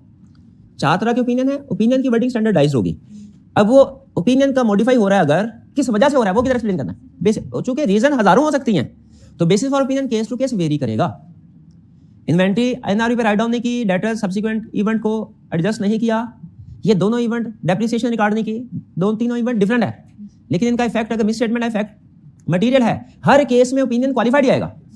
तीनों केसेस में क्वालिफाइड ओपिनियन की वर्डिंग सेम होगी, हालांकि 3 मिस स्टेटमेंट्स है डिफरेंट। ठीक है, क्वालिफाइड ओपिनियन की वर्डिंग सेम आएगी, लेकिन basis for qualified opinion separate होगा। तो इसका मतलब हमारा असल टारगेट ड्राफ्टिंग में ओपिनियन पैराग्राफ ड्राफ्ट करना नहीं है, बेसिस फॉर ओपिनियन पैराग्राफ। लेकिन याद रखिएगा, जहां पे वर्डिंग स्टैंडर्डाइज्ड होती है ना, ओपिनियन की वर्डिंग स्टैंडर्डाइज्ड है, वहां पे ज्यादा रिस्क होता है, क्योंकि वहां पे हमें थोड़ा सा भी दायमा होने की इजाजत नहीं। इसीलिए ओपिनियन पैराग्राफ की वर्डिंग ड्राफ्ट करते हुए, हालांकि सिर्फ 4 तरह के पैराग्राफ है, लेकिन आपको ज्यादा ध्यान से काम करना है। उसमें आप एक लफ्ज आगे पीछे करेंगे, खतरा है गलती का। लेकिन बेसिस फॉर मॉडिफाइड ओपिनियन के बारे में स्टैंडर्ड क्या कहता है? ये केस टू केस वेरी करती है, इसीलिए ये आप अपने अल्फाज में लिख सकते हैं। ओपिनियन पैराग्राफ अपने अल्फाज में नहीं लिख सकते, वो स्टैंडर्डाइज्ड वर्ड यूज करने हैं। बेसिस फॉर ओपिनियन पैराग्राफ अपने अल्फाज में लिख सकते हैं। इसलिए जब कभी प्रैक्टिकली रिपोर्ट ड्राफ्ट करने लगे ना, तो जब ओपिनियन पैराग्राफ ड्राफ्ट कर रहे हो ना, वो आप कोशिश करनी है स्टैंडर्ड से उठाए। लेकिन जो basis for opinion paragraph, basis for qualified, basis for advance, basis for disclaimer opinion draft करना है, वो आपकी स्पेसिफिक सिचुएशन के मुताबिक होगा। उसकी एग्जांपल स्टैंडर्ड में नहीं ढूंढनी, नहीं मिलेगी। क्यों नहीं मिलेगी? वो आपका क्लाइंट, स्पेसिफिक सिचुएशन उसकी। क्लियर? तो फिर स्टैंडर्ड ने असूल बता दिया हमें। 705 आपको मॉडिफाइड ओपिनियन की ड्राफ्टिंग सिखाता है और basis for modified opinion draft करने के असूल सिखाता है। अब हमें असूल सीखने हैं, ठीक है? और असूल सिंपल है, आसान है। कह रहा है अगर तो मिस स्टेटमेंट का केस है। अच्छा, एक और मजे की बात सुने, अभी तक की बातें समझ आ रही है ना? एक और सुने। दुनिया में total types of modified opinion, total types of opinion कितने हैं? 4। मसला कोई भी हो, इन 4 में से कोई ना कोई सिलेक्शन करनी है। ड्राफ्टिंग इनकी 4 ही है total draft. Basis of opinion case to case vary करता है। ठीक है, क्वालिफाइड ओपिनियन दे रहे हैं तो रिपोर्ट में 2 पैराग्राफ जो इफेक्ट होंगे वो होंगे qualified opinion, basis for qualified opinion. Adverse opinion दे रहे हैं, adverse opinion, basis for adverse opinion. Disclaimer opinion दे रहे हैं, disclaimer opinion, basis for disclaimer opinion. ऐसा ही है। क्वालिफाइड ओपिनियन दे रहे हैं मिस स्टेटमेंट की वजह से, पहली ऑप्शन। दूसरी ऑप्शन स्कोप लिमिटेशन की वजह से, इफेक्ट मटेरियल है। रिपोर्ट में क्या इफेक्ट आएगा? दोनों सूरतों में चाहे मिस स्टेटमेंट उसका इफेक्ट मटेरियल हो, चाहे स्कोप लिमिट उसका इफेक्ट मटेरियल हो, क्वालिफाइड ओपिनियन देना है। रिपोर्ट में 2 पैराग्राफ इफेक्ट होंगे, क्वालिफाइड ओपिनियन और basis for qualified opinion. Qualified opinion दोनों सिचुएशन में सेम होगा। बेसिस फॉर क्वालिफाइड ओपिनियन में क्या फर्क होगा? मिस स्टेटमेंट के केस में मिस स्टेटमेंट एक्सप्लेन करेंगे, स्कोप लिमिटेशन के केस में स्कोप लिमिटेशन एक्सप्लेन करेंगे। अच्छा, अब जो असूल सिखाए जा रहे हैं ना, याद रखें, ये असूल उसने मिस स्टेटमेंट को बेसिस फॉर मॉडिफाइड ओपिनियन में डिस्क्राइब करने के असूल अलग हैं, स्कोप लिमिटेशन को बेसिस फॉर मॉडिफाइड ओपिनियन में डिस्क्राइब करने के असूल अलग है। लेकिन ये रूल हर तरह की सिचुएशन पे अप्लाई होंगे। यानी अगर मिस स्टेटमेंट का इफेक्ट मटेरियल है तो बेसिस फॉर क्वालिफाइड ओपिनियन में मिस स्टेटमेंट को एक्सप्लेन करना है। मिस स्टेटमेंट का इफेक्ट परवेसिव है, बेसिस फॉर एडवर्स ओपिनियन में मिस स्टेटमेंट को एक्सप्लेन करना है। इन दोनों सूरतों में मिस स्टेटमेंट की एक्सप्लेनेशन का तरीकाकार एक जैसा है। समझ रहे? यानी मिस स्टेटमेंट जब डिस्क्राइब की जाएगी ना बेसिस फॉर क्वालिफाइड या बेसिस फॉर एडवर्स ओपिनियन में, उसका इफेक्ट मटेरियल है तो भी मिस स्टेटमेंट को डिस्क्राइब करने का तरीका कार वही होगा, परवेसिव है तो भी वही होगा, एक ही तरीका कार होगा। ठीक है? यानी मिस स्टेटमेंट के केस में बेसिस फॉर ओपिनियन की ड्राफ्टिंग अलग है, स्कोप लिमिटेशन के केस में अलग है। लेकिन मिस स्टेटमेंट का इफेक्ट चाहे मटेरियल है फिर भी ड्राफ्टिंग वही होगी, चाहे परवेसिव है फिर भी ड्राफ्टिंग वही होगी। स्कोप लिमिटेशन का इफेक्ट मटेरियल है फिर भी ड्राफ्टिंग का असूल वही है, परवेसिव है फिर भी ड्राफ्टिंग का असूल। ये बात समझ आ रही है? चलो, अब मिस स्टेटमेंट कैसे एक्सप्लेन करनी है? कहते हैं आपने डिसाइड करना है misstatement relates to amount या misstatement relates to disclosure. अगर मिस स्टेटमेंट अमाउंट से रिलेट करती है तो आपने उसे एक्सप्लेन करना है कि ये इस एरिया में मिस स्टेटमेंट है, इस अमाउंट की मिस स्टेटमेंट है, उसकी क्वांटिफिकेशन इंक्लूड करनी है, उसकी क्वांटिफिकेशन इंक्लूड करनी है। इसका इफेक्ट एसेट्स पे क्या है, एक्सपेंसेस पे क्या है, इक्विटी पे क्या है, प्रॉफिट पे क्या है। और अगर मिस स्टेटमेंट डिस्क्लोजर से रिलेट करती है तो क्वांटिफिकेशन तो आएगी नहीं। ऐसा ही है, आपने उस डिस्क्लोजर को इंक्लूड करने की कोशिश करनी है। ठीक है? अगर पॉसिबल हो।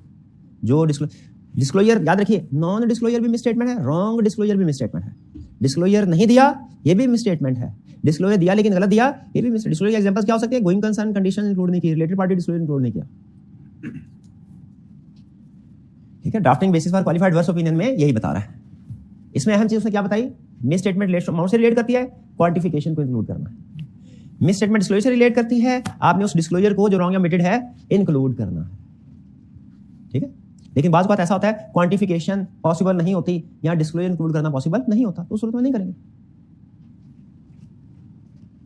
आगे चलते हैं। अब ये उसने 2 एग्जांपल आपके सामने रखी हैं। ड्राफ्टिंग एग्जांपल, ये स्टैंडर्ड के अपेंडिक्स में है। ड्राफ्टिंग ऑफ क्वालिफाइड फैक्ट्स क्या है? Inventory is not stated eight lower of cost and NRV and effect is material. आप बताइए इसमें कौन सा टाइप ऑफ ओपिनियन आना चाहिए? ये मिस स्टेटमेंट है, करेक्ट। इफेक्ट मटेरियल है, करेक्ट। कौन सा ओपिनियन है? क्वालिफाइड। तो हमारी हेडिंग्स क्या होंगी? Qualified opinion, basis for qualified opinion. देखिए यही हेडिंग है सबसे पहले, qualified opinion, basis for qualified opinion, tick करना। क्लियर? अब ये क्वालिफाइड ओपिनियन की ड्राफ्टिंग करते हुए अब ये पैराग्राफ 2 पैराग्राफ ड्राफ्ट करने देने रखिएगा, ये और ये। कौन सा पैराग्राफ की वर्डिंग स्टैंडर्डाइज्ड है? किसकी वर्डिंग आपने खुद बनानी है, केस टू केस वेरी करते हैं। एग्जांपल दिए उसने, लेकिन अगर एग्जाम में आती है डिफरेंट एग्जांपल आएगी। क्वालिफाइड ओपिनियन, इसमें ये स्टैंडर्ड है, we have audited the next वाले, ये आगे डॉट्स लगाए, डॉट्स क्यों लगाए हुए हैं? ये पैराग्राफ वही रिप्रोड्यूस होगा जो आईएसए 700 में पढ़ा आपने। आईएसए 700 की रिपोर्ट पढ़ी आपने? मैंने कहा था रिपोर्ट पढ़नी है। ठीक है? रिपोर्ट पढ़िए, स्टॉक एक्सचेंज से डाउनलोड। कितने स्टूडेंट्स ने रिपोर्ट पढ़ी है आईएसए 700 की? 2 स्टूडेंट नहीं हुए, ऐसे तो नहीं चलेगा जी। नहीं क्वेश्चन नहीं करता मैं, क्वेश्चन नहीं करता, लेकिन पढ़ी हुई आपने। हाँ, ये अभी इस लास्ट वीक में, पुरानी नहीं, लास्ट वीक में पढ़नी है। इस दोबारा पढ़े। 700 के ऊपर ही तो 705 बिल्ड हो रहा है। 700 की रिपोर्ट नहीं पढ़ेंगे तो फिर मॉडिफिकेशन की भी समझ नहीं आएगी। तो 700 आज आपने लाजमी पढ़नी है रिपोर्ट, जिन स्टूडेंट से नहीं पढ़ी। तो डॉट का मतलब है बाकी 700 वाली ही रिप्रोड्यूस होगी। ये है क्वालिफाइड ओपिनियन। ये ओपिनियन आपने सिर्फ क्वालिफाइड ओपिनियन में एक्सप्रेस करते हैं ये इस स्टाइल में। In our opinion except for the possible effects of the matter described in, except possible को नहीं लिखना आपने। स्कोप लिमिटेशन का सिर्फ एक लफ्ज का फर्क होता है, मिस स्टेटमेंट स्कोप लिमिटेशन में पॉसिबल का। स्कोप लिमिटेशन के केस में पॉसिबल का वर्ड आता है, मिस स्टेटमेंट के केस में नहीं आता। In our opinion except for effects of matter described in basis for qualified in section of our report financial में give true and fair view. जो क्वालिफाइड ओपिनियन होता है इसकी वर्डिंग क्या होती है? Except for this area. आपको तो क्वालिफाइड ओपिनियन एक एरिया में प्रॉब्लम होती है। Except for inventories financial statements give true and fair view. Except for debtors financial statement give, ये वो opinion. In our opinion except for the effects of matter described in basis for qualified. यानी क्या कह रहा है कि हमारे ख्याल में बेसिस फॉर क्वालिफाइड ओपिनियन में जो गड़बड़ डिस्कस हुई है ना, उसके अलावा बाकी सारी फाइनेंशियल स्टेटमेंट ठीक है।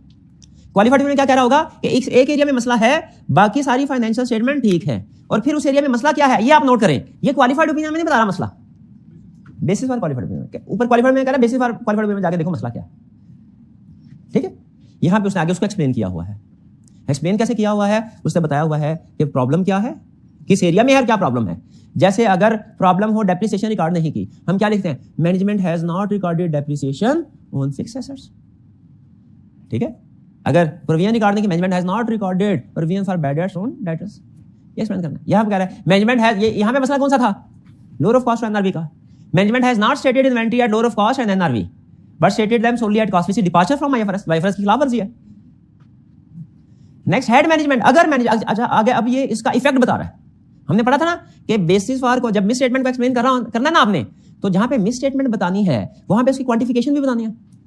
अब ये देखिए क्वांटिफिकेशन कैसे बता रहा है। Had management stated the inventory at lower of cost and NRV, inventory would have been written down by this amount, cost of sales would have been increased by this amount and income tax, net income and shareholder equity would have been reduced by this amount respectively.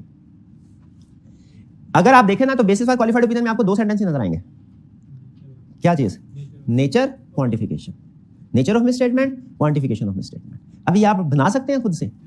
अच्छा भाईजान, कोई miss statement बता दीजिए, कोई going concern पे financial statements, लेकिन ये इसका चले कोई बात नहीं। फाइनेंशियल स्टेटमेंट्स मैनेजमेंट ने गोइंग कंसर्न पे बनाई है, हालांकि गोइंग कंसर्न नॉट एप्रोप्रिएट है।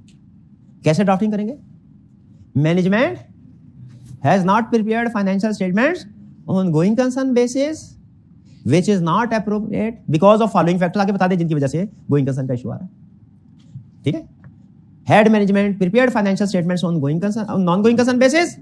ठीक है, assets, value of assets would have been decreased by rupees इतना। सिंपल दो चीजें। ठीक है, ये एग्जांपल थोड़ी कम्प्लेक्स थी, मैंने सिर्फ उसको सिंप्लीफाइड वर्जन आपके सामने रखा है उसका, वरना ये 570 को डिस्कस करता है, ये 705 डिस्कस नहीं करता इसको। तो जब हमने मिस स्टेटमेंट को एक्सप्लेन करना है बेसिस फॉर क्वालिफाइड ओपिनियन या बेसिस फॉर कैसे एक्सप्लेन करना है, नेचर, क्वालिफाइड। अच्छा आप सुने, बल्कि ये आप बताएंगे, qualified opinion because of misstatement और adverse opinion because of misstatement, क्या ओपिनियन में फर्क होगा? ओपिनियन में, ओपिनियन, हाँ, क्वालिफाइड ओपिनियन, एडवर्स, दोनों की वर्डिंग डिफरेंट है। क्या बेसिस फॉर ओपिनियन में फर्क होगा दोनों में?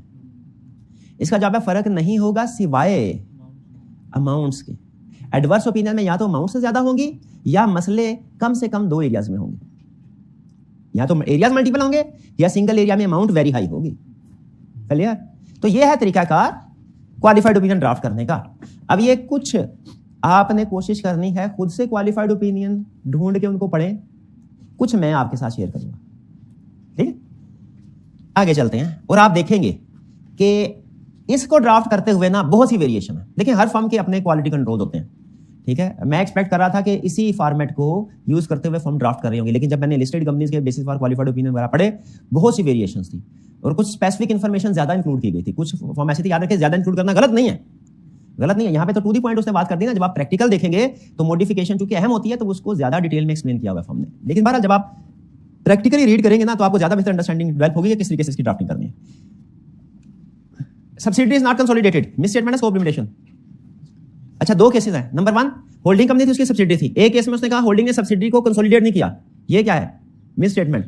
दूसरे में कहा कंसोलिडेट किया है लेकिन हमें ऑडिटर को वेरिफिकेशन के लिए सब्सिडी की फाइनेंशियल स्टेटमेंट नहीं दी, ये स्कोप लिमिटेशन है। फर्क है दोनों में। यहां पे है subsidy is not consolidated, miss statement, scope limitation, miss statement. Effect is pervasive, कौन सा ओपिनियन, एडवर्स। एडवर्स ओपिनियन की ड्राफ्टिंग चेंज है। ठीक है, लेकिन जब आप बेसिस फॉर एडवर्स ओपिनियन पढ़ेंगे ना तो वो सेम है। पहले बताएगा नेचर फिर क्वांटिफिकेशन, लेकिन इस केस में उसने कहा क्वांटिफिकेशन पॉसिबल नहीं है, उसने अवेलेबल नहीं किया था। ठीक है, क्वांटिफिकेशन क्योंकि उसने कहा मेरे पास वैल्यूएशन रिपोर्ट ही नहीं है तो मैं क्वांटिफाई कैसे करूं। ठीक है, इंटायर क्लास को रीवैल्यूड अमाउंट पे शो होना चाहिए था।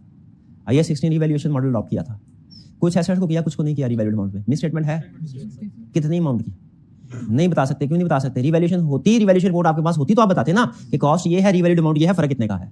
तो कुछ मिस स्टेटमेंट ऐसी होती हैं जिनमें आपको पता तो है मिस स्टेटमेंट है, अमाउंट नहीं बता सकते। ये थोड़ा सा क्रिटिकल पॉइंट है। अक्सर स्टूडेंट समझते हैं, अक्सर चंद स्टूडेंट समझते हैं ये स्कोप लिमिटेशन है। स्कोप लिमिटेशन नहीं है, याद रखिए। मिस रीवैल्यूएशन सबकी करवानी होती है। अगर तो रीवैल्यूएशन करवाई और आपको रीवैल्यूएशन रिपोर्ट नहीं दी, ये स्कोप लिमिटेशन है। लेकिन रीवैल्यूएशन नहीं करवाई तो रिपोर्ट भी नहीं होगी। रीवैल्यूएशन नहीं करवाई, ये क्या है, मिस स्टेटमेंट, ये स्टैंडर्ड आईएफआरएस की वायलेशन है। हाँ, वो हम खुद करवा सकते थे, लेकिन हाँ, अगर आप तो किसी एक्सपर्ट को एंगेज करके वैल्यूएशन करवा सकें, फिर ठीक है, फिर आपके पास अमाउंट आ जाएगी, क्वांटिफिकेशन हो जाएगी पॉसिबल। लेकिन अगर क्लाइंट ने आपको इजाजत ना दी, अपना डाटा देने से इनकार कर दिया एक्सपर्ट को, फिर आप नहीं कर सकेंगे। हाँ जी, रिस्क, हाँ वाह, बाकी हमें क्या जरूरत है, हम सिंपल ओपिनियन मॉडिफाई कर देते हैं। अगर कोई हमें एडिशनल इन्फॉर्मेशन देने से कॉस्ट या टाइम ज्यादा लग रहा है और वो है भी एडिशनल इन्फॉर्मेशन, स्टैंडर्ड ने इजाजत दी, हम ना करें। हाँ बिल्कुल, अगर एक प्रोसीजर से हमें एविडेंस नहीं मिल रहा, हम कोई और प्रोसीजर परफॉर्म कर सकते हैं अगर पॉसिबल हो तो। लेकिन अगर मैनेजमेंट उसके लिए हमें इन्फॉर्मेशन रिक्वायर्ड है, जिस प्रॉपर्टी की वैल्यूएशन करें उस प्रॉपर्टी की डॉक्यूमेंटेशन तो आपको रिक्वायर्ड होगी ना। पता चले क्लाइंट की ओनरशिप है भी नहीं, वो डॉक्यूमेंटेशन प्रोवाइड करने से इनकार कर देगा क्लाइंट जी। अच्छा, ये तो होगी मिस स्टेटमेंट की ड्राफ्टिंग। अब चलते हैं स्कोप लिमिटेशन। स्कोप लिमिटेशन कहता है कैसे ड्राफ्ट करना है। स्कोप लिमिटेशन में बेसिस फॉर क्वालिफाइड या बेसिस डिस्क्लेमर ऑफ ओपिनियन में ऑडिटर ने एक्सप्लेन करना है which procedure was not performed and why, और फिर ये स्टैंडर्ड स्टेटमेंट लिखनी है कि auditor was unable to obtain evidence from alternative procedure, therefore auditor is unable to verify the amount is fairly stated. इसमें अहम चीज क्या है, जैसे जब कभी आपने basis for qualified opinion miss statement के केस में ड्राफ्ट करना है ना, तो आपने अपने जहन में ये लेके आना है कि मैंने क्या क्या चीज इंक्लूड करनी है बेसिस फॉर क्वालिफाइड ओपिनियन में। Number 1 nature of miss statement, number 2 quantification.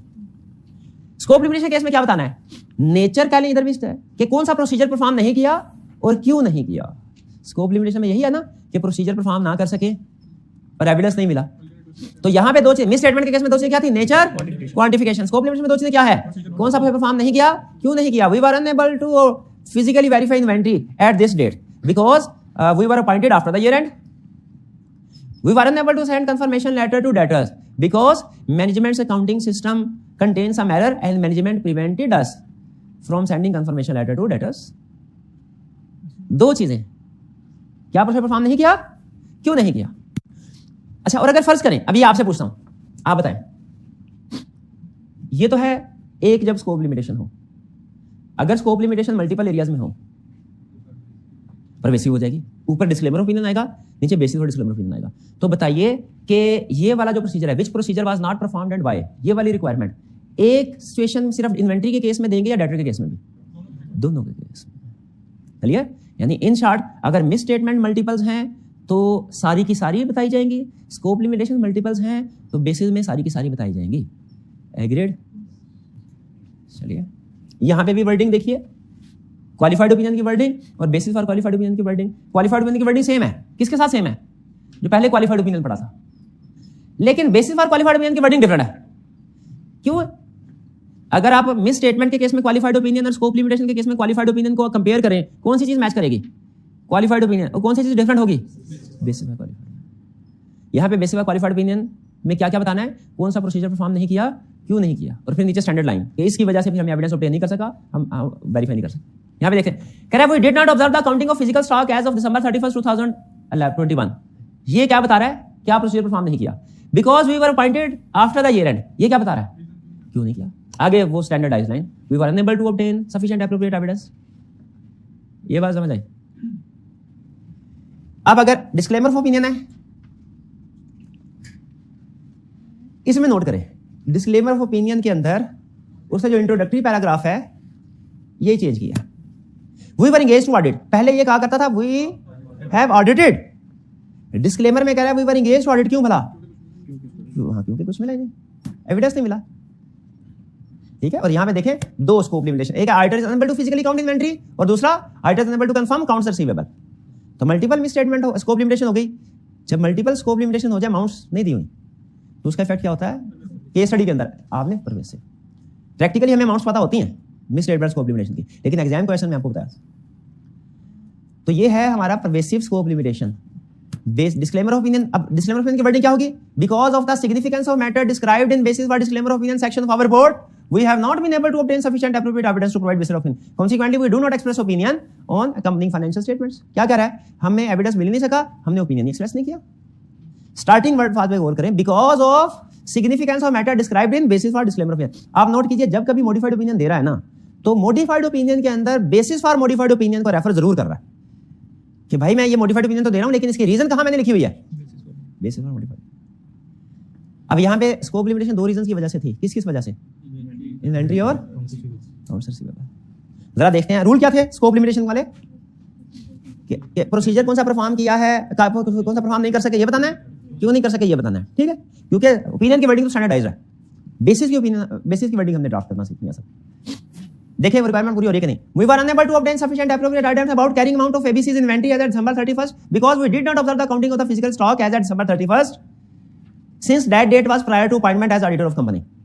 यहाँ पे लाइन लगा ले, हल्का साइड में थोड़ी सी लाइन लगा दी। इस सेंटेंस में क्या बता रहा है, क्या प्रोसीजर परफॉर्म नहीं किया, क्यों नहीं किया, ये इन्वेंट्री का कौन सा प्रोसीजर परफॉर्म नहीं किया था इसने, स्टॉक काउंट नहीं किया, और क्यों नहीं कर सका था ये, अपॉइंटमेंट लेट थी। अमूमी तौर पे पहले हो जाती है लेकिन एक्सेप्शनल केस होगा कोई बाद में अपॉइंटमेंट हुई है के बाद। फिर we were unable to obtain sufficient appropriate audit evidence about carrying amount of company's accounts receivable amounting to rupees this because we were prohibited to obtain confirmation of certain accounts receivable due to introduction of new computerized accounting receivable system during the year which resulted in numerous errors in accounts receivable। Client ने IT system launch किया था, उसमें कुछ transaction आगे पीछे हो गई, debtors के बैलेंस गलत आ रहे हैं, इस वजह से क्लाइंट ने कहा सर कंफर्मेशन लेटर सेंड ना करें क्योंकि बैलेंस गलत उनके ठीक नहीं आ रहे। लेकिन जो सब्सिडी लेजर की अमाउंट ठीक नहीं आ रही थी, जनरल लेजर की अमाउंट ठीक आ रही होगी। अहम चीज उसने ये नहीं बताई, केस स्टडी में नोट कीजिए कि डेटर्स की अमाउंट गलत है, फोकस किसके ऊपर कर रहा है, वो कंफर्मेशन नहीं सेंड कर सका। बताइए अब इसमें क्या दोनों चीजें पूरी कर रहा है, क्या बता रहा है, कौन सा प्रोसीजर परफॉर्म नहीं हुआ, कौन सा प्रोसीजर परफॉर्म नहीं हुआ, कंफर्मेशन लेटर नहीं सेंड कर सके। और क्यों नहीं कर सके, क्यों नहीं कर सके, सिस्टम में प्रॉब्लम थी, मैनेजमेंट ने रोक दिया, दोनों बता दी। फिर एंड में आके वो स्टैंडर्ड कि हम we were unable to obtain sufficient appropriate audit evidence consequently do not express unable to verify whether these amounts are fairly stated। ये बात समझ आ गई। यहाँ पे रुके एक दफा सोचने, अभी तक हमने रिसर्च कर ले क्या सीखा, हमने अभी तक दो चीजें सीखी। नंबर वन, अगर हमारे पास गिवन केस स्टडी हो उसमें से वैल्यूएट करना कि मिस स्टेटमेंट के स्कोप लिमिटेशन और इसका इफेक्ट क्या है मटेरियल के पर बेस, उस बेस के ऊपर टाइप ऑफ ओपिनियन एक्सप्रेस कर दिया, बता रिकमेंड कर दिया। या तो ये केस पूछेगा या नेक्स्ट लेवल पे जाएगा तो फिर क्या पूछेगा, कहेगा ओपिनियन तो आपने रिकमेंड कर दिया, आप इसको ड्राफ्ट करके भी दो।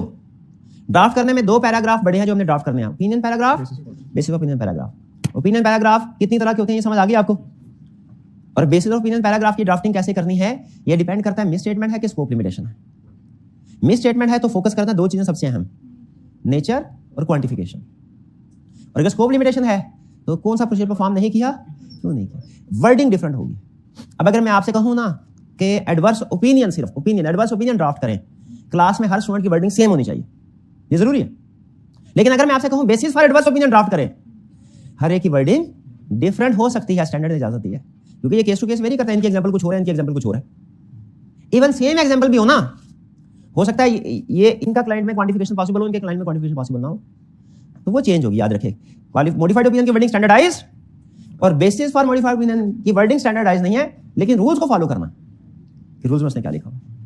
चलिए आगे आप जरा कुछ कंसेप्ट, कम्युनिकेटिंग मॉडिफिकेशन टू दो चाबी गवर्नेंस में क्या है, रिपोर्ट में किसी किस्म की भी मॉडिफिकेशन हो पहले एक दफा फाइनल रिपोर्ट देने से पहले डायरेक्टर के साथ जरूर डिस्कस कर लें।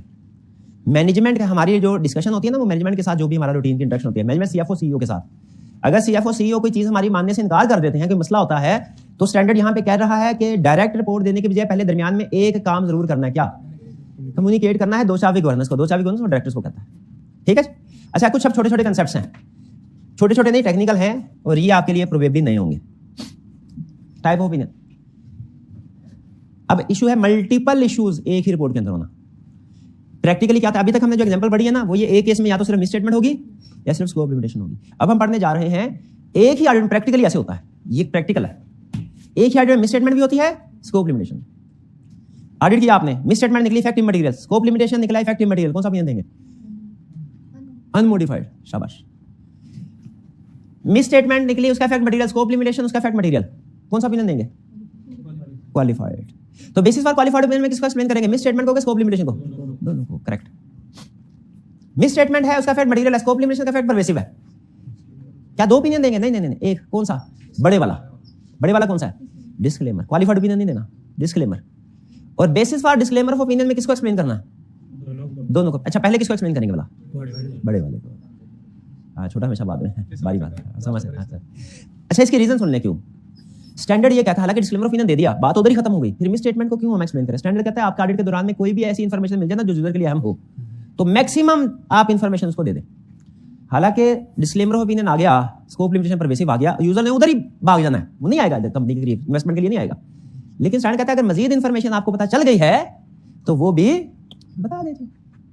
ठीक है, ये बिल्कुल ऐसे खुदा ना सब ऐसे एग्जांपल देना कि मरीज गया डॉक्टर के पास अगर चेकअप करवाने के लिए, डॉक्टर को पता चले भैया इसको तो कैंसर है, साथ ही पता चले शुगर भी है, तो वो सिर्फ कैंसर बता दे, अच्छा क्या करे कि शुगर भी बता देनी चाहिए, बता देनी चाहिए, मैक्सिमम इन्फॉर्मेशन देता है, दोनों का इलाज सही तरीके से कर ले। हाँ, तो यहाँ पे दोनों मसले बता, दोनों बीमारियां बता देनी, बड़ी भी छोटी भी।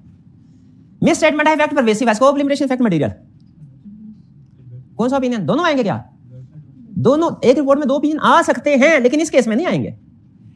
एडवर्स ओपिनियन, तो बेसिस फॉर एडवर्स ओपिनियन में किसका एक्सप्लेन करना है, तो पहले किसको, बड़े वाले, बिल्कुल। और दोनों परवेसिव पॉसिबल ही नहीं है, क्योंकि सब्सटेंशियल होता है ना 50% से ज्यादा, अगर एक चीज 50% से ज्यादा है तो दूसरी 50% से ज्यादा हो ही नहीं सकती, मैथमेटिकली पॉसिबल नहीं। और फिर मल्टीपल इमटेरियल मिस स्टेटमेंट हो, हाँ ये चीज इमटेरियल मिस स्टेटमेंट और इमटेरियल स्कोप लिमिटेशन याद रखें कभी एडअप नहीं होंगी। Immaterial miss statement, immaterial scope limitation, miss statement के साथ एडअप होती है, स्कोप लिमिटेशन के साथ एडअप होती है। कहता है अगर मल्टीपल इमटेरियल मिस स्टेटमेंट हैं, ऐसा पॉसिबल है कि एक मिस स्टेटमेंट इंडिविजुअली इमटेरियल है, दूसरी 4-5 इमटेरियल मिस स्टेटमेंट मिलके मटेरियल हो जाए, ये पॉसिबल है। और फिर कह रहा है एक मटेरियल मिस स्टेटमेंट और दूसरी भी मटेरियल मिस स्टेटमेंट मिलके परवेसिव हो सकती है। समझ आ रहे हैं कहानी, एक मटेरियल मिस स्टेटमेंट प्लस दूसरी मटेरियल मिस स्टेटमेंट, कौन सा ओपिनियन, परवेसिव। एडवर्स, एक मटेरियल मिस स्टेटमेंट दूसरा मटेरियल स्कोप लिमिटेशन, ये ऐड नहीं हो सकती, शाबाश। तो ओपिनियन कौन सा देंगे, क्वालिफाइड। और बेसिक में दोनों एक्सप्लेन करेंगे। फर्क समझ रहे हैं, ये नीचे लाइन पढ़ के देखे, बज़ाहिर लाइन बड़ी आसान लिखी हुई है, लेकिन इसकी एप्लीकेशन समझ रहे हैं, मिस स्टेटमेंट और इसी तरह स्कोप लिमिटेशन इकट्ठी होके परवेसिव हो सकती। ठीक है, इसको एक तो वो ऊपर स्टार्ट में टेबल आपको बोला था वो सबसे अहम, वो बाकी सबसे अहम है, ये भी याद कर लीजिएगा, समझ लीजिएगा, इसको याद नहीं समझ लीजिएगा। अदर कंसीडरेशन क्या है, डिस्क्लेमर ऑफ ओपिनियन जब एक्सप्रेस किया जाए, अब ये याद रखें, ये आईकैप कई दफा केस स्टडी में पूछ चुका है, जब कभी auditor disclaimer of opinion express करेगा, ऑडिटर शैल नॉट अपनी रिपोर्ट के अंदर ये वाले पैराग्राफ जो अमूमी तौर पे आते हैं नहीं लिखेगा, की ऑडिट मैटर पैराग्राफ नहीं आएगा और अदर इंफॉर्मेशन सेक्शन नहीं आएगा। जब कभी auditor disclaimer of opinion express करेगा, रिपोर्ट के अंदर ये दो पैराग्राफ अमूमी तौर पे आते हैं नहीं आएंगे, की ऑडिट मैटर नहीं आएगा, या ISA 701 कहता है। अदर इंफॉर्मेशन का पैराग्राफ होता है 720, हमने डिस्कस किया था ना लास्ट टाइम 700 में, सप्लीमेंट्री इंफॉर्मेशन में खास तौर पे डिस्कस हुआ था, ये नहीं आएंगे। क्यों नहीं आएंगे ये पैराग्राफ, इनकी जस्टिफिकेशन रेलेवेंट स्टैंडर्ड में 701 720 में ये दो पैराग्राफ है, ये कब नहीं आएंगे, इनमें और अदर। फिर unmodified opinion on single financial statements or element, single financial statements or element पढ़ा था ना। अगर डिस्क्लेमर ओपिनियन दे रहे हो ना, तो फिर सिंगल एलिमेंट के ऊपर अनमोडिफाइड ओपिनियन नहीं दे सकते, यानी ऐसा नहीं कर सकते कि सारी की सारी फाइनेंशियल स्टेटमेंट्स के ऊपर डिस्क्लेमर ओपिनियन दे दिया, लेकिन जब उसने सिंगल फाइनेंशियल स्टेटमेंट कहा, सिर्फ बैलेंस शीट, तो आपने कहा कि वो ठीक है। जब ओवरऑल फाइनेंशियल स्टेटमेंट्स के ऊपर डिस्क्लेमर ऑफ ओपिनियन एक्सप्रेस किया, तो सिंगल फाइनेंशियल स्टेटमेंट्स और एलिमेंट के ऊपर अनमोडिफाइड ओपिनियन नहीं दे सकते, नहीं दे सकते। ठीक, हाँ, रीजन जो है ना इनकी वो हम रिस्पेक्टिव स्टैंडर्ड में पढ़ेंगे। ये ISA 805 बताता है, ये ISA 805 बताता है। Specific information basis for opinion section items, ये हमने पढ़ लिया, वो वी हैव ऑडिटेड वाला चेंज होकर वी वर एंगेज्ड ऑडिट हो जाता है।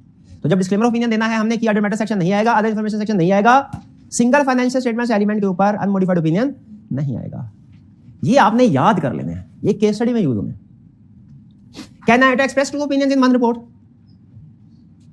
कह रहा है अमूमी तौर पे एक ओपिनियन में एक ही रिपोर्ट होता है, लेकिन इस केस में हो सकते हैं दो। सुने, पहला, financial statements prepared on the basis of two applicable financial reporting framework, याद है आपको, हाँ, यूएस गैप भी और IFRS भी, तो दो ओपिनियन आगे, एक यूएस गैप के ऊपर अलग।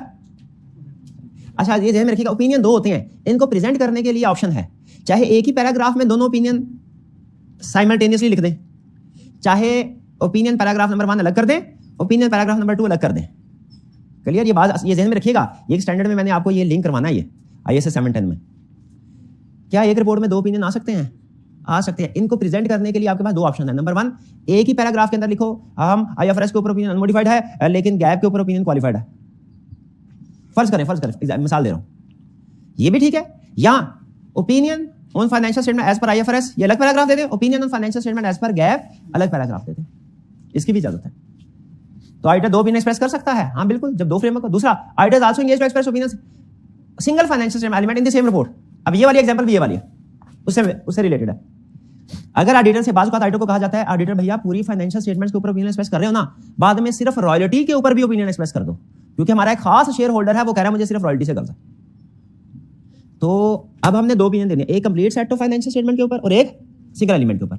बेहतर सिचुएशन तो यह है कि दोनों की रिपोर्ट ही अलग अलग हो, लेकिन स्टैंडर्ड ने इजाजत दी है एक ही रिपोर्ट के अंदर दोनों ओपिनियन आ सकते हैं, complete set of financial statement के ऊपर भी सिंगल। ठीक है, दोनों एक ही रिपोर्ट में आ सकते हैं। हाँ, इसमें क्या कह रहा है कि दोनों ओपिनियन एक रिपोर्ट में आ सकते हैं। इसमें क्या कह रहा था कि अगर फाइनेंशियल स्टेटमेंट कंप्लीट वाला ओपिनियन डिस्क्लेमर हो ना, तो नीचे सिंगल वाला ओपिनियन अनमोडिफाइड नहीं होगा, वो भी फिर आपको करना पड़ेगा, अनमोडिफाइड नहीं होगा, अनमोडिफाइड करना पड़ेगा। फर्क समझ रहे हैं? ये टेक्निकल बातें हैं। Auditor engaged to express opinion on comparatives, ये 7-10 है, ये कंपैरेटिव्स 7-10 में पढ़ेंगे क्या होते हैं, ये पिछले साल के फिगर्स। पाकिस्तान में मुझे बताइए जब ऑडिट होता है तो फाइनेंशियल आईएफआरएस के मुताबिक पिछले साल की फिगर भी रिपोर्ट की जाती है, इस साल की भी। ऐसा ही है, ऑडिटर किस साल की फिगर पे ओपिनियन देता है? करंट पे, लास्ट ईयर पे नहीं देता। लेकिन क्या हो अगर लॉ ये कहे कि दोनों सालों पे ओपिनियन दो, यूएसए में ऐसा होता है, दोनों पे एक ही रिपोर्ट के अंदर दो ओपिनियन आ रहे होंगे। तो मेन कंसेप्ट क्या है? एक ही रिपोर्ट में दो ओपिनियन। अच्छा, एक और कंसेप्ट है स्प्लिट ऑफ ओपिनियन। ये क्या? ये बड़ा इंटरेस्टिंग कंसेप्ट है। बैलेंस शीट में फिक्स एसेट को करंट एसेट में क्लासिफाई कर दिया, अमाउंट सारी ठीक है, क्लासिफिकेशन की गलती है। फिक्स एसेट्स को करंट में क्लासिफाई कर दिया या करंट को फिक्स में, कौन सा ओपिनियन देंगे? क्वालिफाइड। या क्या लिखेंगे कि ओवरऑल फाइनेंशियल स्टेटमेंट्स में प्रॉब्लम है कि सिर्फ बैलेंस शीट में प्रॉब्लम है? ऑडिटर ओपिनियन में क्या कह रहा था? इन आवर ओपिनियन, ऑडिटर जो ओपिनियन दे रहा होता है ना, ओवरऑल फाइनेंशियल स्टेटमेंट्स में दे रहा होता। क्या ऑडिटर ये कह सकता है कि income statement, cash flow statement वगैरह तो ठीक है, इनके ऊपर मैं अनमोडिफाइड ओपिनियन दे रहा हूं, बैलेंस शीट के ऊपर मॉडिफाइड ओपिनियन दे रहा हूं? क्या complete set of financial statements के दो हिस्से करके एक हिस्से के ऊपर अनमोडिफाइड ओपिनियन के 5 एलिमेंट्स होते हैं ना, 4 ठीक है, 5वें में गड़बड़ है, ऐसा कर सकता है कि कलेक्टिवली एक ही ओपिनियन देना होगा? ये क्वेश्चन है। मसला समझ आ रहा है क्या है? नहीं, नॉर्मल ओपिनियन में हम ओपिनियन पूरी के ऊपर दे देते हैं, describes basis for qualified opinion में कर रहे होते हैं।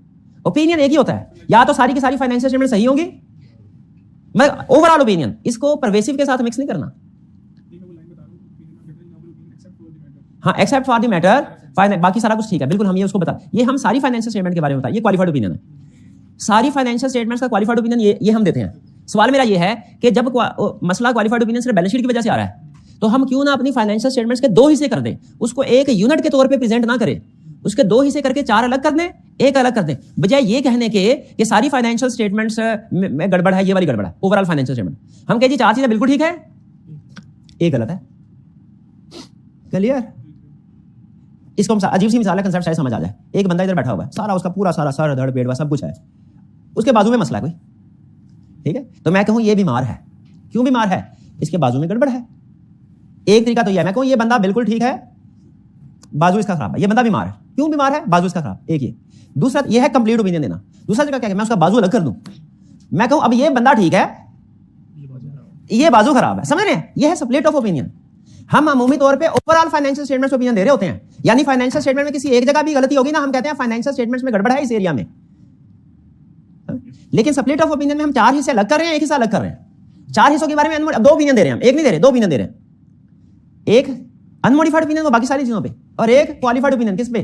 बैलेंस शीट पे। अगर सिर्फ देखिए क्वालिफिकेशन में अगर मसला है, सॉरी क्लासिफिकेशन में मसला है अगर, तो वो सिर्फ बैलेंस शीट पे इंपैक्ट है, वो इंपैक्ट प्रॉफिट लॉस पे नहीं है। समझ रहे? स्प्लिट ओपिनियन ये मजीद डिस्कस करेंगे 5-10 में। अभी ये आगे स्टैंडर्ड के नंबर किस लिए लिखे हुए हैं? बताने के लिए कि मजीद डिस्कशन होनी है। चलिए ये कुछ एग्जांपल्स हैं जो आपने पढ़ लेनी है, ठीक है। ये हमने पढ़ ली हुई है कि कैसे बेसिस फॉर डिस्क्लेमर ओपिनियन है या बेसिस फॉर क्वालिफाइड ओपिनियन की ड्राफ्टिंग करनी है। अच्छा, ये वाला जो लर्निंग ऑब्जेक्टिव है ये आपने कैफ लेवल पे पढ़ा हुआ है, किस तरीके से मटेरियलिटी लेवल डिटरमिन करना है। ये केस स्टडीज को अटेम्प्ट करने के लिए जरूरी है, इसको आपने रीड करना है। ये आपके कैफ से मैंने छापा मारा हुआ, ये ठीक है, इसको आपने रीड करना है। एग्जांपल्स हैं, और ये पेज आपको अंदाजा होगा कि हम जब सीखते थे ना ऑडिट बोर्ड की केस स्टडी कैसे अटेम्प्ट करनी है, स्टेप नंबर 1 में ये, स्टेप नंबर 2 में ये, तो ये वही रिप्रोडक्शन है, रीड कर लेंगे, ठीक है। इसमें एंड पे कुछ टेक्निकल एग्जांपल थी, लेकिन वो सिर्फ ब्रीफली मैंने आपको बताई है, डिटेल नहीं, डिटेल रेलेवेंट स्टैंडर्ड में पढ़ेंगे। कोई क्वेश्चन पूछना चाहते हो तो पूछ लें। हाँ, अदर कंसेप्ट जब डिस्क्लेमर ओपिनियन एक्सप्रेस करेंगे रिपोर्ट के अंदर की ऑडिट मैटर सेक्शन नहीं आएगा, और फिर इसके बाद जो अदर इन्फॉर्मेशन वाला सेक्शन है ये भी नहीं आएगा। बेसिस फॉर जिसमें हम ये लिखते हैं वी हैव ऑडिटेड वाला, वो लाइन नहीं लिखेंगे। इसके बाद नीचे एक रिस्पॉन्सिबिलिटी वाली बात आती है कि हमने सफिशिएंट एप्रोप्रिएट एविडेंस ऑब्टेन कर लिया है, वो नहीं चेंज हो जाती है। मैनेजमेंट ने हमें एविडेंस प्रोवाइड कर दिया है, वो भी चेंज कर देते हैं क्योंकि मैनेजमेंट ने एविडेंस प्रोवाइड नहीं किया होता सर।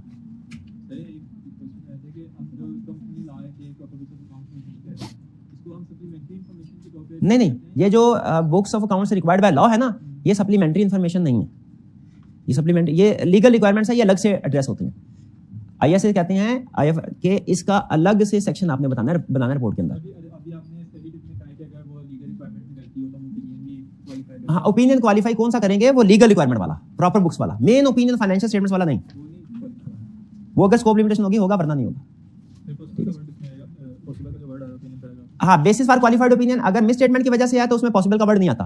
अगर basis for qualified opinion scope limitation की वजह से उसमें पॉसिबल का वर्ड आएगा। और की क्वेश्चन, चलिए इसको आपने ना एक तो रिपोर्ट लाजमी पढ़नी है और फिर स्टैंडर्ड को भी रीड करना है आपने लाजमी, ठीक है। मैं इंशाल्लाह इसका कोशिश कर रहा हूँ आज ही बना के आपके साथ शेयर करूँ। आज का लेक्चर खत्म करते हैं। अल्लाह हाफिज़।